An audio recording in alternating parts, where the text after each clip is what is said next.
Friends, आप सब कैसे हो? आशा करती हूँ आप सब अच्छे हो, मस्त हो, लाइफ को जैसे एंजॉय कर रहे हो। आज की मेरी स्टोरी है सुपर लेडी अनिका की। अगर आपको मेरी वीडियो पसंद आती है तो दोस्तों के साथ शेयर करें, लाइक करें एंड कमेंट करें। जल्द मिलते हैं न्यू एपिसोड के साथ। बने रहें सार्थक स्टोरी एफएम। आ जाती है। उसके गालों पर चॉकलेट क्रीम लगी हुई थी, हाथों में केक के टुकड़े थे और वह बिल्कुल एक छोटे बच्चे की तरह बड़े मजे से केक खा रही थी। हंसी की गूंज इतनी प्यारी थी कि धीरे धीरे करके सर्वेंट भी अब किचन की तरफ देखने स्टार्ट कर देते हैं। वहीं सीढ़ियों से आती हुई आर्यन अलेक्जेंडर भी अब उस डायरेक्शन में आ जाते हैं। वहीं रिया और पिंकी भी उसके साथ बैठी थी, लेकिन अनिका का अंदाज कुछ अलग ही था। कभी वह केक का बड़ा टुकड़ा तोड़कर मुंह में डालती थी, तो कभी क्रीम उंगलियों से उठाकर चखती और फिर खुद ही हंसने लग जाती। उसे देखकर श्रेया और आशा, अब दोनों के चेहरे पर अजीब सी खुशी थी। आशा ने धीरे से कहा, देखो तो बिल्कुल बच्चों की तरह खा रही है। श्रेया मुस्कुराकर बोली, अनिका जब खुश होती है तो सच में एक बच्ची बन जाती है। सभी लोग उस पल को देख रहे थे। किचन में हंसी की हल्की आवाज गूंज रही थी, लेकिन उसी बीच अचानक अनिका के चेहरे पर मुस्कान थोड़ी धीमी पड़ गई। केक का एक टुकड़ा हाथ के लिया ही वह कुछ पल के लिए रोक लिया। उसकी नज़र सामने कहीं ठहर गई और अगले ही पल उसकी आंखों में हल्की सी चमक के साथ एक पुरानी याद उभर आई। क्योंकि उसे रोहित की याद और वो सब आने लगा। क्योंकि उसे सभी को ये नहीं दिखाना था कि अनिका पूरी तरह से ठीक है। रोहित अचानक वह दिन सब कुछ उसे याद आने लगा, मानो अनिका सभी को ये दिखाना चाहती हो और वही दिखाने लग जाती है। उसे साफ साफ याद था कि एक बार मारवा हाउस के गार्डन में रोहित उसके लिए चॉकलेट केक लेकर आया था। अनिका ने उसे जैसे केक देखा, वह उसी तरह बच्चे की तरह खुश हो गई थी। रोहित हंसते हुए कहा, तुम एक मैच्योर अडल्ट और डॉक्टर कम एक 5 साल की बच्ची ज्यादा लग रही हो अनिका। अनिका ने गुस्से में उसकी तरफ देखा। अगले इतना मजाक उड़ा रहे हो तो केक वापस ले जाओ, मुझे नहीं खाना। अनिका क्रॉस करके हाथों को खड़ी हो गई थी। रोहित ने तुरंत केक के पीछे कर लिया, ठीक है नहीं दूंगा। अनिका सच में घबरा गई। अरे मजाक कर रही हूँ। रोहित मुस्कुराते हुए केक आगे कर देता है, लेकिन जैसे ही अनिका ने केक का टुकड़ा उठाया, रोहित शरारत से उसकी नाक पर क्रीम लगा देता है। अनिका चौंक गई। रोहित रोहित जोर से हंस पड़ा। अब देखो बिल्कुल जोकर लग रही हो, बिल्कुल मेरी जोकर। अनिका ने गुस्से से पूरा केक उठाकर उसके चेहरे पर लगा दिया। कुछ सेकंड में दोनों के चेहरे पर क्रीम लगी हुई थी। गार्डन में खड़े सारे लोग उन्हें देख रहे थे, हंसने लग रहे थे। रोहित अनिका को उसी तरह से देख रहा था जैसे दुनिया की सबसे प्यारी चीज हो। फिर वह धीरे से उसके पास आया और बोला था, तुम्हें पता है जब तुम ऐसे हंसती हो ना तो पूरी दुनिया अच्छी लगने लग जाती है। अनिका उस समय उस बात पर हंस पड़ी, लेकिन उसके दिल में वह बात हमेशा के लिए बस गई। शायद किचन में खड़ी अनिका की आंखों के सामने वही सारी यादें घूमने लगी थी। उसने धीरे से केक का टुकड़ा मुंह में डाला, लेकिन इस बार उसके गले से निकलना थोड़ा सा भारी और मुश्किल हो गया था। उसकी आंखों में हल्की सी नमी उतर आई थी। उसे लगा जैसे कोई रोहित से पीछे कर रहा है। उसके गाल पर लगी क्रीम देखकर हंसेगा और फिर पुरानी शरारत करेगा, लेकिन वह जानती थी वह पल अब सिर्फ याद बनकर रह चुका है। उसी समय श्रेया ने उसकी तरफ देखा और उसे समझते हुए देर ना लगी। अनिका अचानक चुप क्यों हो गई। वह धीरे से उसके पास गई और उसके कंधे पर हाथ रखकर कहा, क्या हुआ। अनिका तुरंत हल्की सी मुस्कान बनाने की कोशिश करी। कुछ नहीं, बस कुछ केक बहुत अच्छा है, थैंक यू श्रेया। श्रेया समझ गई थी, लेकिन उसने कुछ नहीं कहा, बस प्यार से बोली, अच्छा है ना, इसलिए तो बनाया था। आशा भी सब समझ रही थी। उन्होंने धीरे से कहा, चलो अब सब लोग बैठकर आराम से खाते। रिया पिंकी अभी केक के आखिरी टुकड़े के लिए लड़ रही थी। उनकी हरकतें देखकर अनिका के चेहरे पर फिर से हल्की सी मुस्कान आ गई। उसने रिया के गाल पर क्रीम लगा दी। रिया चिल्ला दी, मम्मा, और फिर अगले ही पल तीनों फिर से हंस पड़े। उस पल मारवा के किचन में वही पुरानी गर्माहट लौट आई थी, लेकिन अनिका के दिल किसी कोने में था। वही आर्यन अलेक्जेंडर आराम से खड़े थे। रोहित की याद आप सभी की तरह सभी के दिलों में जिंदा थी, और शायद हर बार जब वह केक खाएगी तो उसे रोहित की हंसी, रोहित की बातें सब वैसे ही याद आएंगे। वहीं दूसरी तरफ मल्होत्रा हाउस। रात शांत थी। घर के बाहर हल्की ठंडी हवा चल रही थी। आसमान चांद अपनी सफेद रोशनी फैला रहा था। उसी समय मल्होत्रा हाउस के अंदर अपने कमरे में बैठा क्रिश हाथ में मोबाइल पकड़े गहरी सोच में डूबा हुआ था। पिछले कुछ दिनों से उसे महसूस हो रहा था सुहानी उसे ठीक से बात नहीं कर रही थी। पहले वह छोटी बात पर कॉल कर देती, लेकिन कभी बिना वजह हंसती, कभी किसी से बहस करती, कभी घंटों उससे बातें करती रही। लेकिन अब अचानक सब बदल चुका था। वहीं कुछ समय बाद सभी अपने काम में लग जाते हैं। अनिका को सहारा देकर अब श्रेया उसके कंधे पर हाथ रखती है और उसे बातें करने के लिए अब बाहर गार्डन की तरफ चली जाती है। वहीं मारवा हाउस की सुबह हमेशा की तरह काफ़ी शांत नहीं थी, काफ़ी चहल पहल वाली ही थी। और इस शांति और इस चहल के पीछे कोई ऐसा भी इंसान था जो ये सब देखकर काफ़ी परेशान हो रहा था। वहीं बगीचे में हल्की धूप फैल चुकी थी। नौकर जाकर अपने काम में लगे थे। दादी माँ अपने कमरे के बाहर बने छोटे से बरामदे में बैठी थी। सामने चाय का कप रखा था, लेकिन उनका ध्यान कहीं और था। रोहित के जाने के बाद उसका मन अक्सर भारी रहने लगा था। उस समय देविका धीरे धीरे वहां पर खड़ी हो जाती है।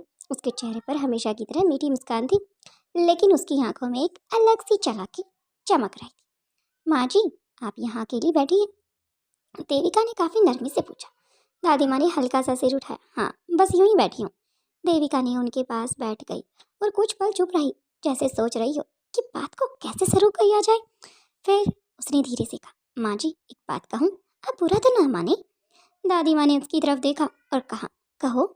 देविका ने गहरी सांस ली और फिर धीरे से अपनी बात को आगे बढ़ाया। मुझे लगता है कि रोहित के जाने के बाद घर बहुत बदल गया है माँ जी। दादी माँ के चेहरा थोड़ा सा उदास हो गया। देविका आगे बोली, और सबसे ज्यादा बदलाव शायद अनिका भी आया है। दादी माँ ने तुरंत उसकी तरफ देखा। क्या मतलब है तुम्हारा? क्या कहना चाहती हो तुम? देविका ने मासूमियत से कहा। नहीं, मेरा मतलब गलत मत समझिए माँ जी। बस कभी कभी लगता है कि वह बहुत जल्दी सब कुछ संभाल लेगी। दादी माँ की भौहें हल्की से सिकुड़ गई। देविका ने धीरे से बोल रही थी, कंपनी के फैसले, घर के फैसले, हर जगह वही आगे रहती है। कभी कभी मुझे तो ये भी लगता है वह कुछ ज़्यादा ही नियंत्रण में लेना चाहती हो इस सबको। दादी माँ चुप हो गई। देविका ने मौका देकर एक और बात जोड़ दी, और माँ जी, आपने नोटिस किया है, वह कई बार देर रात तक घर से बाहर रहती है और किसी से बताती भी नहीं, और कई बार फोन पर भी बातें करती रहती है।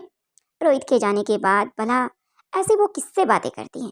और आपने नोटिस किया, वो आजकल अपने बच्चों को देखती भी नहीं है, क्योंकि एक माँ का फर्स्ट कर्तव्य यह होता है कि उसके पिता के जाने के बाद बच्चों को माँ और पिता दोनों का साया उन पर बना रहे। लेकिन अनिका तो अपने कमरे में बंद रहती ज़्यादातर। ये सब दादी माँ बातें सुन रही थी। मन ही मन हल्की सी उलझन उनके दिमाग में पैदा हो चुकी थी। देविका ने तुरंत अपने स्वर बदल दिए, बोलने का लहजा भी पूरी तरह से अलग कर लिया। लेकिन शायद मैं गलत भी हो सकती हूँ। बड़े ही आराम से सहज शब्द से ये वॉइस निकाली, आखिर वह इस घर की बहू है? दादी माँ कुछ नहीं बोली, लेकिन उनके मन में एक छोटा सा सवाल जरूर उठ गया था। देविका मन ही मन मुस्कुरा रही थी। उसके चाल का पहला बीज अब बो दिया गया था। उसी रात मारवा हाउस के अंदर का माहौल पूरी तरह से शांत था। ज्यादातर लोग अपने कमरों में जा चुके थे। लंबा सा कॉरिडोर हल्की पीली रोशनी में डूबा हुआ था। अनिका अपने कमरे से निकलकर नीचे जा रही थी। उसके दिमाग में कई बातें चल रही थी, कंपनी, शादी की योजना, घर में बढ़ती हलचल। वह सीढ़ियों से उतर रही थी, अचानक उसके सामने रोहन मारवा आ गया। दोनों लगभग एक दूसरे से टकराते हुए बचे ही थे। रोहन ने एक पल के लिए रुक गया। अनिका भी ठिठक गई। दोनों की आंखें एक दूसरे से टकराई। कुछ सेकंड तक कॉरिडोर में पूरा खामोशी छा गई थी। फिर उन्हें हल्की सी मुस्कान के साथ बोला, इतनी रात को मरवा हाउस की बहू कहाँ जा रही है? अनिका ने उसकी तरफ सीधी नजरों से देखा, वहीं जहाँ मुझे जाना चाहिए। रोहन हल्का सा हंस पड़ा। दिलचस्प जवाब है तुम्हारा। वह धीरे से उसके करीब आया। लेकिन तुम्हें पता है, इस घर में अब बहुत कुछ बदलने वाला है। अनिका की आंखों में हल्की सी चमक आई। बदलाव से डरने वालों में से मैं नहीं हूँ। रोहन ने थोड़ा झुककर कहा, डरना चाहिए, क्योंकि हर खेल एक असली खिलाड़ी से होता है। अनिका ने बिना पलक झपके उसकी आंखों में देख लिया। और हर खिलाड़ी ये भी याद रखना चाहिए, कभी कभी खेल की चाल पलट भी जाती है। रोहन के होठों पर हल्की सी मुस्कान आ गई। तो तुम खुद को खिलाड़ी समझती हो? अनिका ने ठंडे स्वर में कहा, नहीं, मैं तो बस ये बताना और जताना चाहती हूँ किसे कब मात देनी है। दोनों के बीच हवा जैसी भारी हो गई थी। रोहन कुछ सेकंड तक उसे देखता रहा, फिर धीरे से बोला, तुम्हारी यही बात मुझे सबसे ज़्यादा पसंद है अनिका। लेकिन याद रखना, मारवा हाउस में हर मुस्कान के पीछे एक राज छुपा है। बड़े ही आराम से उसने अपनी बातों को बताया। अनिका उसके पास से गुजरकर अब आगे की तरफ गई और रुक गई। बिना उसकी तरफ देखे बोली, राज वही छुपाते हैं जिनके पास सच छुपाने के लिए कुछ होता है। ये कहकर वह आगे बढ़ गई। रोहन वहीं खड़ा रहा। उसके चेहरे पर हल्की सी मुस्कान थी, लेकिन उसकी आंखों में एक अजीब सी रहस्य भी चमक उठा। उसे महसूस हो गया, अनिका कोई साधारण लड़की नहीं है। क्योंकि अभी जो बात रोहन ने बुदबुदाई थी शायद वो काफ़ी आराम से मन तक ही सीमित थी। लेकिन अनिका तक उसकी बातें कैसे गई? शायद उसने काफ़ी तेज मन की बात को बोल दिया, या फिर कुछ और। ये सब रोहन सोच रहा था और अपनी माथे पर थपकी देकर आगे की तरफ बढ़ गया। वही अनिका गार्डन में आकर आराम से खड़ी हो जाती है। वही कबीले के अंदर वहीं लतिका आराम से बैठी थी। उसकी गोद में वही शेर का बच्चा आराम से बैठा था। वहीं वह शेर का बच्चा आज फिर जंगल की गहराई की तरफ अपनी नजरें गड़ाए हुए था। उसने धीरे से गुर्राना शुरू कर दिया। लतिका तुरंत उसकी तरफ मुड़ी। क्या हुआ? उसने धीरे से कहा। शेर का बच्चा अब और बेचैन हो गया था। ये जमीन को सूंघ रहा था, जंगल की तरफ देख रहा था। रोहित ने भी ये नोटिस कर लिया था। वह धीरे से बोला, कुछ तो है। उसी समय पेड़ों के ऊपर उड़ती हुई एक छोटी सी धातु की तितली हवा में चमकती हुई दिखाई दी। वह असल में कबीले के छोटा सा रोबोटिक ड्रोन था। लतिका की आंखें तुरंत उस पर टिक गई, क्योंकि उसमें एक अजीब सी चमक थी। वह समझ गई कुछ गड़बड़ है। कुछ सेकंड बाद वह तितली वापस आकर उसके पास अब मंडराने लगी। लतिका ने अपने हाथ में पहले छोटे से डिवाइस को एक्टिव किया और उसकी आंखों में सामने एक होलोग्राफी स्क्रीन ऊपर कर आ गई। स्क्रीन पर जंगल के एक हिस्से में लाइव तस्वीरें दिखाने लग गई। रोहित ने भी स्क्रीन की तरफ देखा। अगले ही पल उसकी आंखें सिकुड़ गई।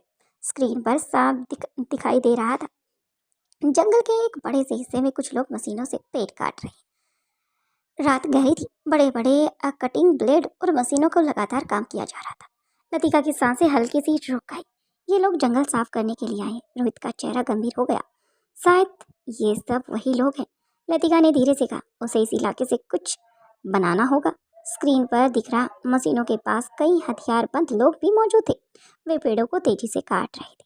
कुछ जगह जमीन को भी समतल कर दिया गया था। रोहित की आंखों में गुस्से की चमक आ गई। अगर ये लोग यहाँ तक पहुँच गए हैं तो कबीलों को खतरा हो सकता है। उसी समय सफेद शेर का बच्चा जोर से दहाड़ा, जैसे छोटा सा गुर्राट कर रहा हो, जैसे वह भी खतरे को महसूस कर रहा हो। लतिका उसके पास बैठ गई और उसके सिर पर हाथ रखकर फेरने लगी। शांत हो जाओ, हम सब संभाल लेंगे। तब तक कबीले वासियों को पता चलेगा। लेकिन उसके चेहरे पर अब चिंता साफ दिखाई दे रही थी। रोहित ने धीरे से कहा, हमें पहले पता लगाना होगा कि वे लोग यहाँ क्या बना रहे हैं। लतिका ने स्क्रीन को फिर से देखा, फिर धीरे से बोली, अगर मास्टरमाइंड जंगल के शीशे को प्रयोगशाला बनाना चाहता है तो वह कुछ पल के लिए रुके। तो इसका मतलब उसका अगला खेल बहुत बड़ा होने वाला है या शुरू हो चुका है। रोहित ने जंगल की तरफ देखा। हवा पहले से थोड़ी भारी हो चुकी थी। कबीले के लोग अब भी सामान्य कामों में लगे हुए थे, लेकिन उन्हें यह अंदाजा नहीं था कि जंगल के दूसरी तरफ धीरे से एक खतरनाक खेल शुरू हो चुका था।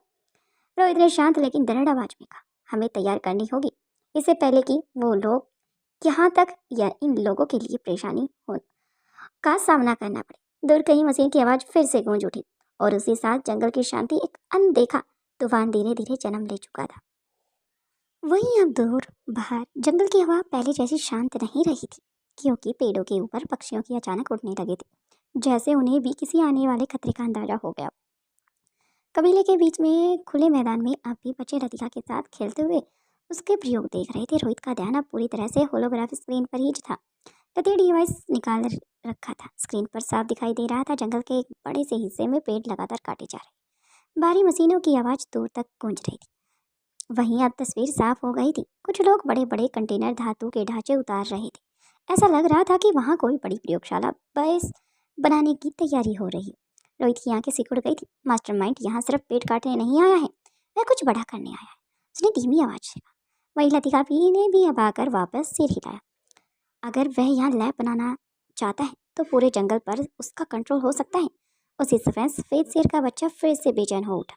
वह अचानक उठकर जंगल की दिशा में दौड़ने लगा, लेकिन कुछ ही कदम बाद रुक गया, जो गुर्राने लगा था। कबीले के कुछ लोग चौंक कर उसकी तरफ देखने लगे, क्योंकि उनकी बच्चे की गुर्राहट अब तेज हो चुकी थी। उन लोगों से ही छुपी ना रही। सरदार धीरे से आगे आया। उन्होंने रोहित और लतिका के चेहरे के भाव देख लिए। क्या बात है? सरदार ने गंभीर आवाज से पूछा। रोहित ने स्क्रीन की तरफ अब कबीले के सरदार की तरफ घुमा दिया। सरदार की आंखों में भी चिंता उतर आई थी। ये लोग हमारे जंगल में अंदर बेस बना रहे हैं। कबीले के कुछ योद्धा भी अब पास आ चुके थे। उनमें से एक बोला, सरदार, अगर उन्होंने यहाँ रास्ता बना लिया तो वे कभी भी हमारे इलाके तक पहुँच सकते हैं। सरदार कुछ पल चुप रहा, फिर उन्होंने रोहित की तरफ देखा। तुम्हारा क्या कहना है रोहित? रोहित ने स्क्रीन बंद कर दी। जंगल की तरफ देखते हुए बोला, अगर हमला करना सही नहीं होगा, हमें पहले समझना होगा कि वो लोग कितने हैं, उनका असली मकसद क्या है। लतिका ने तुरंत कहा, हमारे रोबोटिक बटरफ्लाई ड्रोन पूरे इलाके में फैले हुए हैं, उनमें से हम हर एक मूवमेंट को देख सकते हैं। रोहित ने हल्की मुस्कान के साथ कहा, तो फिर उन्हें हम काम पर लगा देते हैं। लतिका ने अपने हाथ में डिवाइस पर कुछ कमांड डाली। कुछ ही सेकंड बाद जंगल के अलग अलग हिस्सों में कई छोटी छोटी धातु की तितलियां अब सरदार द्वारा उड़ा दी जाती हैं।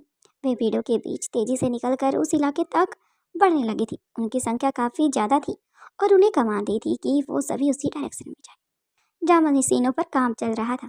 कबीले के बच्चों ने आसमान की तरफ देखा।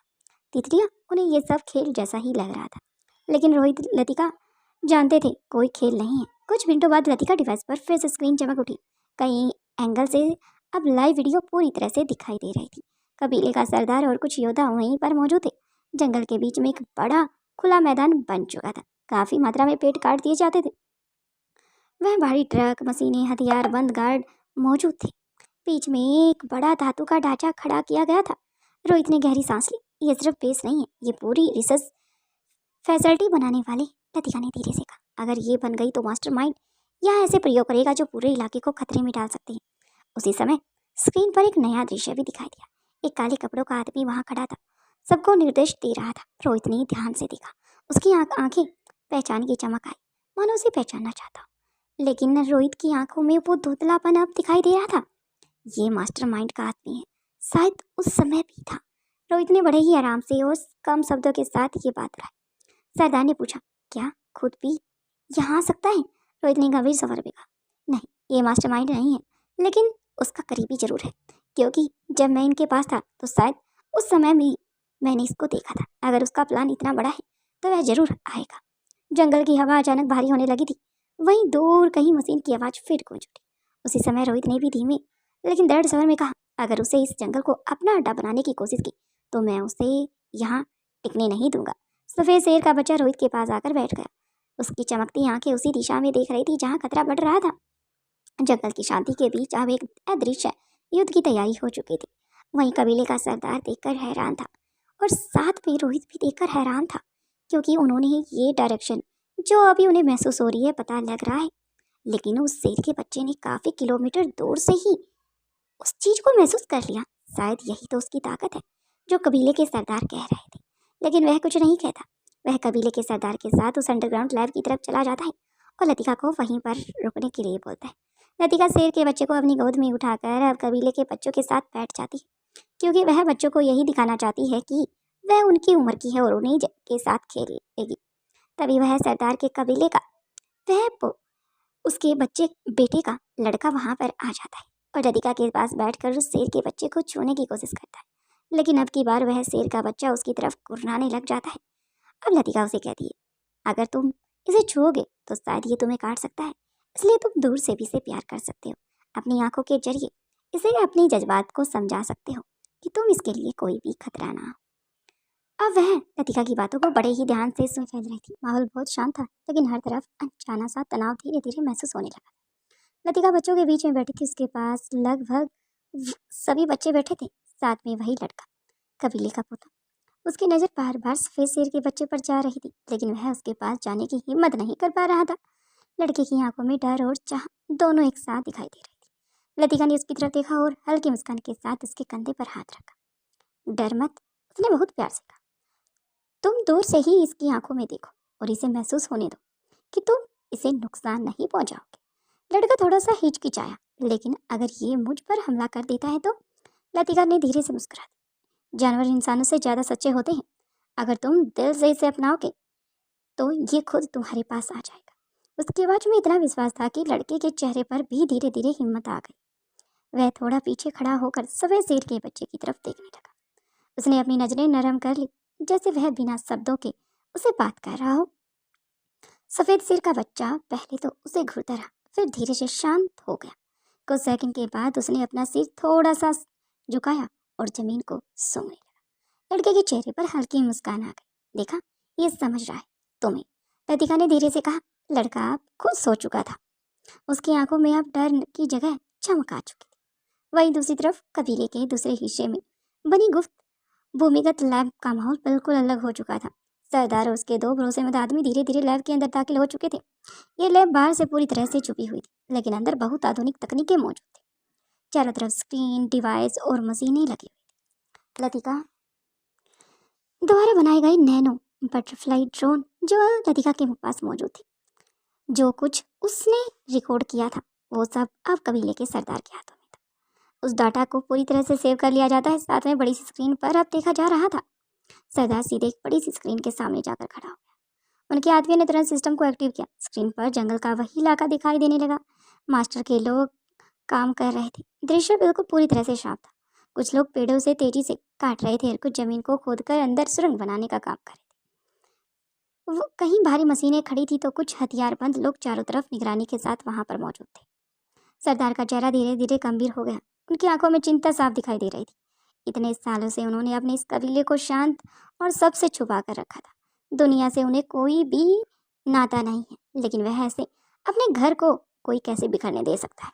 ये लोग सिर्फ जंगल का साफ नहीं कर रहे थे, ये उन्हें धीमी आवाज में कहा, ये कुछ बड़ा बना रहे हैं जमीन के अंदर। उनके एक आदमी ने कहा, अगर सुरंग बन गई तो ये लोग सीधे हमारे इलाके तक भी पहुंच सकते हैं। सरदार कुछ पल तक चुप रहा। उसका दिमाग तेजी से काम कर रहा था। उन्होंने स्क्रीन पर नजर टिका कर रखी। वह धीरे से अपने हाथों में पहने एक छोटे से डिवाइस को एक्टिव किया। उस डिवाइस में एक गुप्त कोडिंग सिस्टम था। सरदार ने बहुत ही छोटे कोड से एक संदेश टाइप किया। वह संदेश सीधे ही माँ साहब द्वार को भेज दिया जाता है, क्योंकि वह रोहित को मुसीबत में नहीं डाल सकता था। लेकिन सबसे ज्यादा अभी सरदार और कबीले के सरदार के साथ जितने भी औरतें वहां पर मौजूद थी, जितने भी व्यक्ति मौजूद थे, बच्चे मौजूद थे, सभी माँ साहब को अपना भगवान मानते, इसलिए माँ साहब के पास ही मैसेज को सेंड कर दिया। कुछ देर बाद एक दोस्ती सुरक्षित जगह पर माँ साहब अपने कक्ष में बैठी थी, यानी कि लच्छो। उनके सामने कई पुराने दस्तावेज थे और कुछ आधुनिक डिवाइस रखे हुए थे। उनका व्यक्तित्व शांत था, लेकिन उनके अंदर एक अलग ही शक्ति छुपी हुई थी। तभी उनके सामने रखा डिवाइस हल्का सा बीप करने लगा। उन्हें स्क्रीन की तरफ देखा। सरदार का कोडेड मैसेज आ चुका था। माँ साहब ने उसे ध्यान से पढ़ा। जैसे जैसे वह हर लाइन समझती गई, उनके चेहरे के भाव पूरी तरह से बदलते गए। शांति की जगह अब गुस्सा साफ झलक रहा था। उनकी आंखों में एक तेज चमक उठी। तो आखिर उसने यहाँ तक पहुंच गया है वो, उन्होंने धीमे लेकिन भारी स्वर में कहा। उसकी मुठियां हल्की सी बीच गई। यह जंगल, ये कबीला और यहाँ के लोग उनकी जागीर है। कमरे में अचानक भारी सन्नाटा छा गया था। माँ साहब ने तुरंत एक डिवाइस उठाया और कुछ निर्देश सेंड कर दिए। तैयारी शुरू करो। उनका आवाज में आदेश था और उनके आने के युद्ध की आहट की पूरी तैयारी अब माँ साहब करने वाली थी। वहीं अब वह लड़का कबीले में सफेद शेर के बच्चे की ओर देख रहा था। अचानक वह शेर का बच्चा धीरे धीरे उसकी तरफ घुस सूंघने लगा, मानो महसूस करना चाहता हो खतरे को, लेकिन चारों तरफ कुछ चक्कर लगाता है। लेकिन वह लड़का काफी घबरा भी जाता है। तभी लड़के की सांसें रुक गई थी। लतिका ने धीरे से कहा, शांत रहो, बस मुझ पर भरोसा रखो। हाथों से ये सब इशारा किया गया। कुछ ही पल में वह सफेद शेर का बच्चा उसके बिल्कुल पास आ गया और फिर उसने अपना सिर हल्के से लड़के के हाथ पर छू लिया। लड़के की आंखें खुशी से चमक उठी। यह मेरे पास आ गया है। लतिका मुस्कुरा दी, लेकिन उसी समय उसे दूर जंगल की तरफ देखा, जहाँ खतरा बढ़ रहा था। पक्षियों की आवाज अब शायद कबीले के लोगों तक भी आने लगी थी। उनके चेहरे पर मुस्कान थी, लेकिन आंखों में चिंता थी, क्योंकि वह जानती थी ये शांति ज्यादा देर तक नहीं रहने वाली। वहीं दूसरी तरफ मारवा हाउस के बड़े से गार्डन में फैले वही चांदनी फैली। हर तरफ फूलों की खुशबू थी, लेकिन इस खुशबू के माहौल के पीछे कैसी हलचल चल रही थी जिसका अंदाजा भी किसी को नहीं था। अनिका अभी अभी रोहन को देखकर हल्के से सिर झुकाकर आगे बढ़ गई थी। उसके कदम शांत थे, लेकिन उसका मन बिल्कुल शांत नहीं था। वह धीरे धीरे गार्डन की तरफ बढ़ती चली गई। उसकी आंखों के सामने बार बार वही बातें घूम रही थी। स्वाति की चेतावनी, ऑफिस की हलचल और मारवा हाउस के अंदर बढ़ता खतरा। सब कुछ मेरे सामने हो रहा है, लेकिन असली खेल पर्दे के पीछे चल रहा है। अनिका मन ही मन सोच रही थी। वह गार्डन के बीच में बने झूले के पास जाकर रुक गई। कुछ पल के लिए उसने आंखें बंद कर ली, जैसे खुद को संभालने की कोशिश कर रही हो। लेकिन उसे रोहित की भी याद आ रही थी, आर्यन अलेक्जेंडर की भी याद आ रही थी। पूरे मारवा हाउस के अंदर इकलौती अनिका ही थी। लेकिन उसे बिल्कुल भी अंदाजा नहीं था कि उसी समय कुछ दूर पर खड़ी एक दो आंखें उसे बहुत ध्यान से देख रही थी। ये और कोई नहीं बल्कि देविका ही थी। उसके होठों पर एक धीमी खतरनाक मुस्कान थी। उसने अपने फोन से हल्के से उठाया और एक क्लिक पिक्चर क्लिक की। अनिका की तस्वीर कैद हो चुकी थी, लेकिन ये सिर्फ एक फोटो नहीं थी, ये साजिश की शुरुआत। फ्लैशबैक। कुछ देर पहले दादी माँ के कमरे में देविका ने बहुत मासूम चेहरे के साथ बैठी माँ माँ जी मुझे कुछ कहना है, वो बातें जो दादी माँ को कही। मुझे समझ नहीं आ रहा मैं अपनी बात को कैसे बताऊं, लेकिन आजकल अनिका कुछ अलग लग रही है। दादी माँ की वॉइस सिकुड़ गई थी। सीधे बोली। देविका धीरे से जहर घोलना शुरू कर देती। वह अक्सर अकेले फोन पर बातें करती हैं, रात को बाहर जाती हैं और वो सब बातें उसके दिमाग में आने लगी थी। शायद वो बात होने के बाद अब पूरी तरह से। वहीं दादी माँ चुप हो गई थी, लेकिन दादी माँ को भी संदेह का बीज तो उसके अंदर डाल ही चुकी थी। वहीं फ्लैशबैक आगे बढ़ता है। देविका ने रोहन को अपने कमरे में बुलाया। रोहन, अब समय आ गया है। रोहन ने पूछा, क्या करना है माँ? देविका ने आंखों में चालाकी चमक रही थी। जब भी अनिका अपने कमरे से बाहर निकले तुम भी उसके पीछे जाना। रोहन थोड़ा हैरान हुआ। क्यों? देविका ने फोन उठाते हुए कहा, ताकि मैं ऐसी तस्वीरें ले सकूं जो उसे बदनाम कर सके। रोहन के चेहरे पर एक धीमी सी मुस्कान आ गई। देविका ने और भी खतरनाक बात कही, एक बार दादी माँ को शक हो गया तो वह खुद ही खुद अनिका को सब कुछ छीन लेगी, घर का नाम, कंपनी। और तब उसने रोहन की तरफ देखा। तुम इस घर के असली वारिस बनोगे, इस कंपनी के CEO। रोहन की आंखों में भी लालच की लकीरें साफ दिखाई दे रही थी। अनिका के साथ वो नहीं करना चाहता था, लेकिन जब उसे इतनी प्रॉपर्टी, CEO और सारी उपाधि मिल रही हैं, तो भला बना बनाया खाना मिल रहा है तो खाने में क्या हर्ज था। देविका ने अंतिम वार किया। मुझे बस एक मौका चाहिए अनिका को इस घर से बाहर फेंकने का, फिर जो मैं कहूंगी वही होगा। Present time. गार्डन में खड़ी अनिका भी अपने ख्यालों की में खोई हुई थी। उसे बिल्कुल अंदाजा नहीं था कि इसकी हर हरकत किसी की साजिश हिस्सा बन चुकी थी। देविका दूर खड़ी और फिर से फोटो क्लिक करती है, क्योंकि अनिका के हाथों में फोन था, मानो किसी का नंबर डायल कर रही थी। लेकिन दूसरे ही पल रिंग जाती है, कान पर लगाती है, लेकिन फिर पता नहीं क्यों फोन को कट करके वापस अपने पास रख लेती है। इस बार एंगल ऐसा था कि अगर कोई देखे तो उसे लगेगा कि अनिका किसी का इंतजार कर रही है। देविका ने हल्के से कहा, बस अब थोड़ा और खेल खत्म। अनिका अचानक आंखें खोली। उसे एक अजीब सा एहसास हुआ, जैसे कोई उसे देख रहा है। वह पीछे मुड़ी, लेकिन वहां पर कोई नहीं था। देविका पहले ही चुप चुकी थी। अनिका ने हल्के से सिर हिलाया। शायद मेरा वहम है, या वहां पर कोई था, लेकिन ये वहम नहीं था, ये आने वाला तूफान था। वहीं दूसरी तरफ गुप्त कक्ष, जहाँ पर माँ साहब बैठी थी, उनकी आंखों में गुस्से की आग भी साफ जल रही थी, लेकिन उस गुस्से के पीछे एक ठंडा और खतरनाक धैर्य भी छुपा हुआ था। उन्होंने अपने सामने रखे डिवाइस को फिर से उठाए रोक लिया, तेजी से कोड टाइप करने लगे। एक छोटा सा मैसेज, नजर बनाए रखो, मैं जल्द पहुंच रही हूँ। ये सिर्फ एक संदेश नहीं था, ये आने वाला तूफान की चेतावनी थी। कुछ सेकंड रुककर माँ साहब ने एक और लाइन जोड़ी, वहाँ जो व्यक्ति हैं रोहित और वह छोटी बच्ची, उनके हर शब्द को मानना। मैसेज भेजते ही उन्हें गहरी सांस ली। उनकी आंखों में अब गुस्से की जगह एक कठोर निर्णय था। अगर रोहित वहाँ है तो इसका मतलब खेल अब बदल चुका है। उन्हें खुद से कहा, शायद रोहित सब चीज़ों को हैंडल कर सकता है। वहीं कबीले की तरफ, उधर कबीले के अंदर सरदार अपनी लैब के स्क्रीन के सामने बैठा था। तभी उसके डिवाइस में हल्की सी बीप हुई। उन्होंने तुरंत मैसेज खोला। जैसे ही उन्होंने माँ साहब का कोड पढ़ा, उनके चेहरे के भाव पूरी तरह से बदल। पहले गंभीर, फिर आश्चर्य और फिर एक अजीब सी राहत। रोहित, उन्होंने धीमे से कहा। उनके साथ खड़े आदमी ने पूछा, क्या हुआ सरदार? सरदार ने स्क्रीन बंद कर दी और गहरी आवाज से बोला, अब से यहाँ जो भी होगा रोहित के हिसाब से होगा। शायद जो कुछ हो रहा है उसे रोहित के हिसाब से ही चलना होगा। लतिका की बात भी उतनी ही जरूरी होगी जितनी की रोहित की। अब सामने वाला व्यक्ति हैरान था। अपने सरदार के मुंह से रोहित, जिस व्यक्ति को उन्होंने बचाया, जो लड़की ढूंढते हुए वहां पर आई, उनकी बात मानी। लेकिन ये बात वो भी जानता था कि उनके सरदार ने माँ साहब से ही बात की होगी। उनके आदमी हैरान थे, लेकिन सरदार के चेहरे पर गंभीरता देखकर किसी ने कोई भी सवाल नहीं किया। वहीं दूसरी तरफ मैदान के अंदर कबीले में सफेद शेर के बच्चे के साथ वो लड़का बैठा था।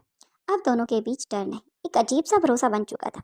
लतिका थोड़ी दूर पर खड़ी ये सब देख रही थी। उसके चेहरे पर हल्की मुस्कान थी, लेकिन आंखों में आप भी सतर्कता थी। तभी सरदार वहां पहुंचा। उनके कदम भारी थे, लेकिन नजरें सीधी रोहित और लतिका पर थी।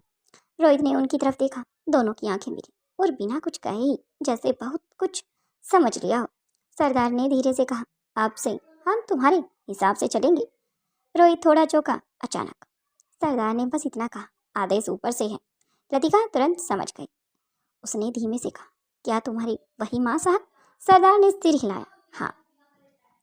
माहौल पूरी तरह बदल चुका था। अब हवा पहले से अलग थी। अब वह सिर्फ कबीला नहीं था, एक संगठित शक्ति बन चुकी थी। रोहित ने चारों तरफ देखा, लोग, बच्चे, योद्धा, और फिर दूर जंगल की तरफ जहाँ खतरा बढ़ रहा था। उसने गहरी आवाज में कहा, तो फिर हम इंतजार नहीं करेंगे। लतिका ने तुरंत उसका हाथ थाम लिया। पहले जानकारी फिर वार। रोहित ने उसकी तरफ देखा और हल्की मुस्कान दी। तुम सच कह रही हो बेटा? लतिका बिना मुस्कुराए जवाब दिया। और आप सच में मरे नहीं हो? और कुछ पल के लिए दोनों के बीच खामोशी हो गई, क्योंकि लतिका ने कुछ शब्द रोहित को ऐसे कहे मानो रोहित हैरान था। वहीं कबीले के सरदार को भी कुछ याद आया कि उसने अनिका को कुछ वचन दिया था। शायद उस वचन के अकॉर्डिंग रोहित मर चुका है, वो जिंदा नहीं है। अगर वो सामने लड़ाई के मैदान पर उसको लेकर जाता है तो शायद सामने वाले व्यक्ति उसे देखकर समझ जाएंगे कि रोहित जिंदा है। वह मजबूर हो जाता है। वहीं जंगल के अंदर, अमेज़न जंगल, मास्टरमाइंड के लोग अब भी पेड़ों को काट रहे थे। सुरंगें बन रही थी, मशीनें गूंज रही थी। लोगों की संख्या इतनी ज़्यादा थी कि जिस काम को करने में करीब 1 महीना बीत जाता है, उन लोगों ने सिर्फ 3 दिनों में वो काम कर दिया था। लेकिन उन्हें बिल्कुल अंदाजा नहीं था कि उनके ऊपर बिल्कुल पूरी तरह से उन पर नज़र बनाए हुए कोई है जो उन्हें देख रहा है, उनको रिकॉर्ड कर रहा है। और अब उनके खिलाफ सिर्फ कबीला नहीं, बल्कि अब माँ साहब, लतिका और रोहित भी रणनीति बनाने वाले थे उन लोगों के खिलाफ। अब दूसरी तरफ रोहित ने धीरे से कहा, अब खेल बराबरी का नहीं रहा। लतिका ने जोड़ो, अब खेल हमारे नियमों पर होगा। दूर आसमान में बादल धीरे धीरे गिरने लगे थे और जंगल की हवा जैसे खुद ब खुद युद्ध अब बयां कर रही थी। वहीं गार्डन के अंदर मारवा हाउस, हवा में कुछ देर अकेले टहलने के बाद अनिका ने धीरे से अपने कदम वापस घर की ओर मोड़ दिए। उसके चेहरे पर हल्की सी थकान थी, लेकिन असली थकान उसके मन में चल रही थी, बिल्कुल पूरी तरह से उथल पुथल। स्वाति की बातें, ऑफिस की हलचल, सब कुछ बारी बारी से उसके दिमाग में फिर से घूमने लगा। मानो अनिका को आभास हो रहा था कि कोई खतरा जल्द अनिका के सिर पर मंडराने वाला है। वह सीढ़ियां चढ़कर अपने कमरे में जाती है, दरवाजा बंद करे और कुछ पल के लिए दीवार से टिक कर खड़ी हो। सब कुछ कंट्रोल में रखना होगा, वरना सब हाथ से निकल जाएगा, उसने धीरे से खुद से कहा। वह आगे बढ़ी और अपना लैपटॉप खोलने वाली थी, तभी उसका फोन बज उठा। स्क्रीन पर नाम देखकर एक पल के लिए वह रुक गई। भूमिका के डैड। अनिका की आंखों में हल्की सी हैरानी हुई। अचानक इनका कॉल मेरे पास क्यों? उन्होंने तुरंत कॉल रिसीव किया। Hello uncle. उसकी आवाज़ शांत थी, लेकिन अंदर ही अंदर हल्की सी बेचैनी भी थी। दूसरी तरफ से गहरी गंभीर आवाज़ आई। अनिका बेटा कैसे हो? जी मैं ठीक हूँ, आप बताएं। कुछ पल के लिए उधर से खामोशी छाई, जैसे वह कुछ सोच रहे हों और कि कैसी बात शुरू करें। वह मन ही मन सोच रहे थे। फिर उन्होंने धीरे से कहा, मुझे तुमसे कुछ ज़रूरी बात करनी है। अनिका का दिल हल्का सा धड़क उठा। जी अंकल कहिए। उनकी आवाज़ अब और भी गंभीर हो गई थी। ये बात रोहित से जुड़ी है बेटा। अनिका के हाथ अनजाने में ही कस गए। उसकी सांसें एक पल के लिए रुक गई। रोहित। उसकी आंखों में अचानक कई यादें तैरने लगी, लेकिन उसने खुद को संभाला। जी क्या बात करनी है आपको? रोहित के बारे में। उधर से आवाज आई, जो हम सब जानते हैं शायद वह पूरी सच्चाई नहीं है। अनिका की आंखें चौड़ी हो गई। मतलब? मुझे कुछ ऐसे संकेत मिले जिसे लगता है कि वह रुक गए। फिर धीरे से बोले, रोहित शायद अब भी है। अनिका का दिल अब तेजी से धड़कने लगा। उसने लगभग फुसलाते हुए कहा, क्या चिंता है? कमरे में गहरा सन्नाटा छा गया। फोन के उस पार से कुछ पल खामोशी रही, फिर उनकी धीमी लेकिन साफ आवाज आई। मैं पक्का तो नहीं कह सकता, लेकिन जो जानकारी मेरे पास है वह बहुत सामान्य नहीं है। अनिका पूरी तरह से स्ट्रक हो गई थी। अंकल आपको जो भी पता है सब बताएं। उन्होंने कहा, फोन पर नहीं, ये बात आम नहीं है और मैं शायद खतरनाक भी हो सकती है हम दोनों के लिए। हमें मिलना होगा बहुत सावधानी से। अनिका की नजरें दरवाजे की तरफ चली गई। उसे अचानक लगा जैसे कोई घर की दीवारों की उसकी बातें सुन सकता है।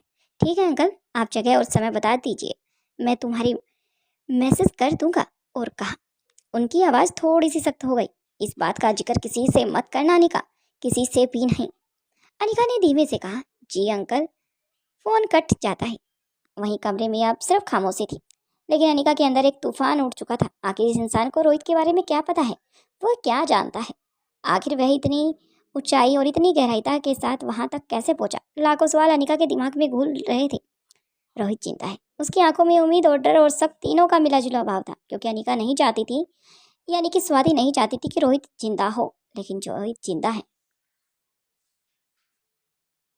वही कुछ समय बाद अनिका सोच में गुम हो जाती है। उसे कुछ समझ नहीं आता।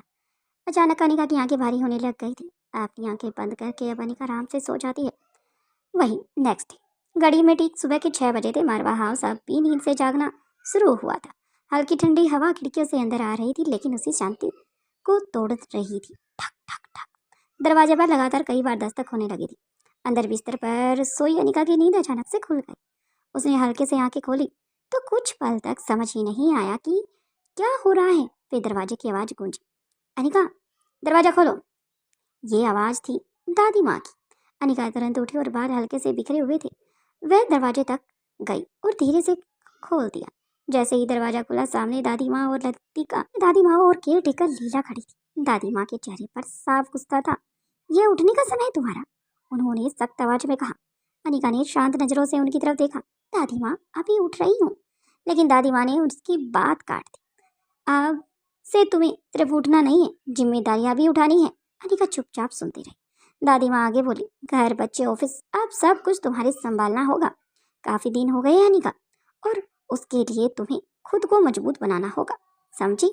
लीला भी चुपचाप खड़ी थी, जैसे वह दादी माँ की बातों से सहमत हो।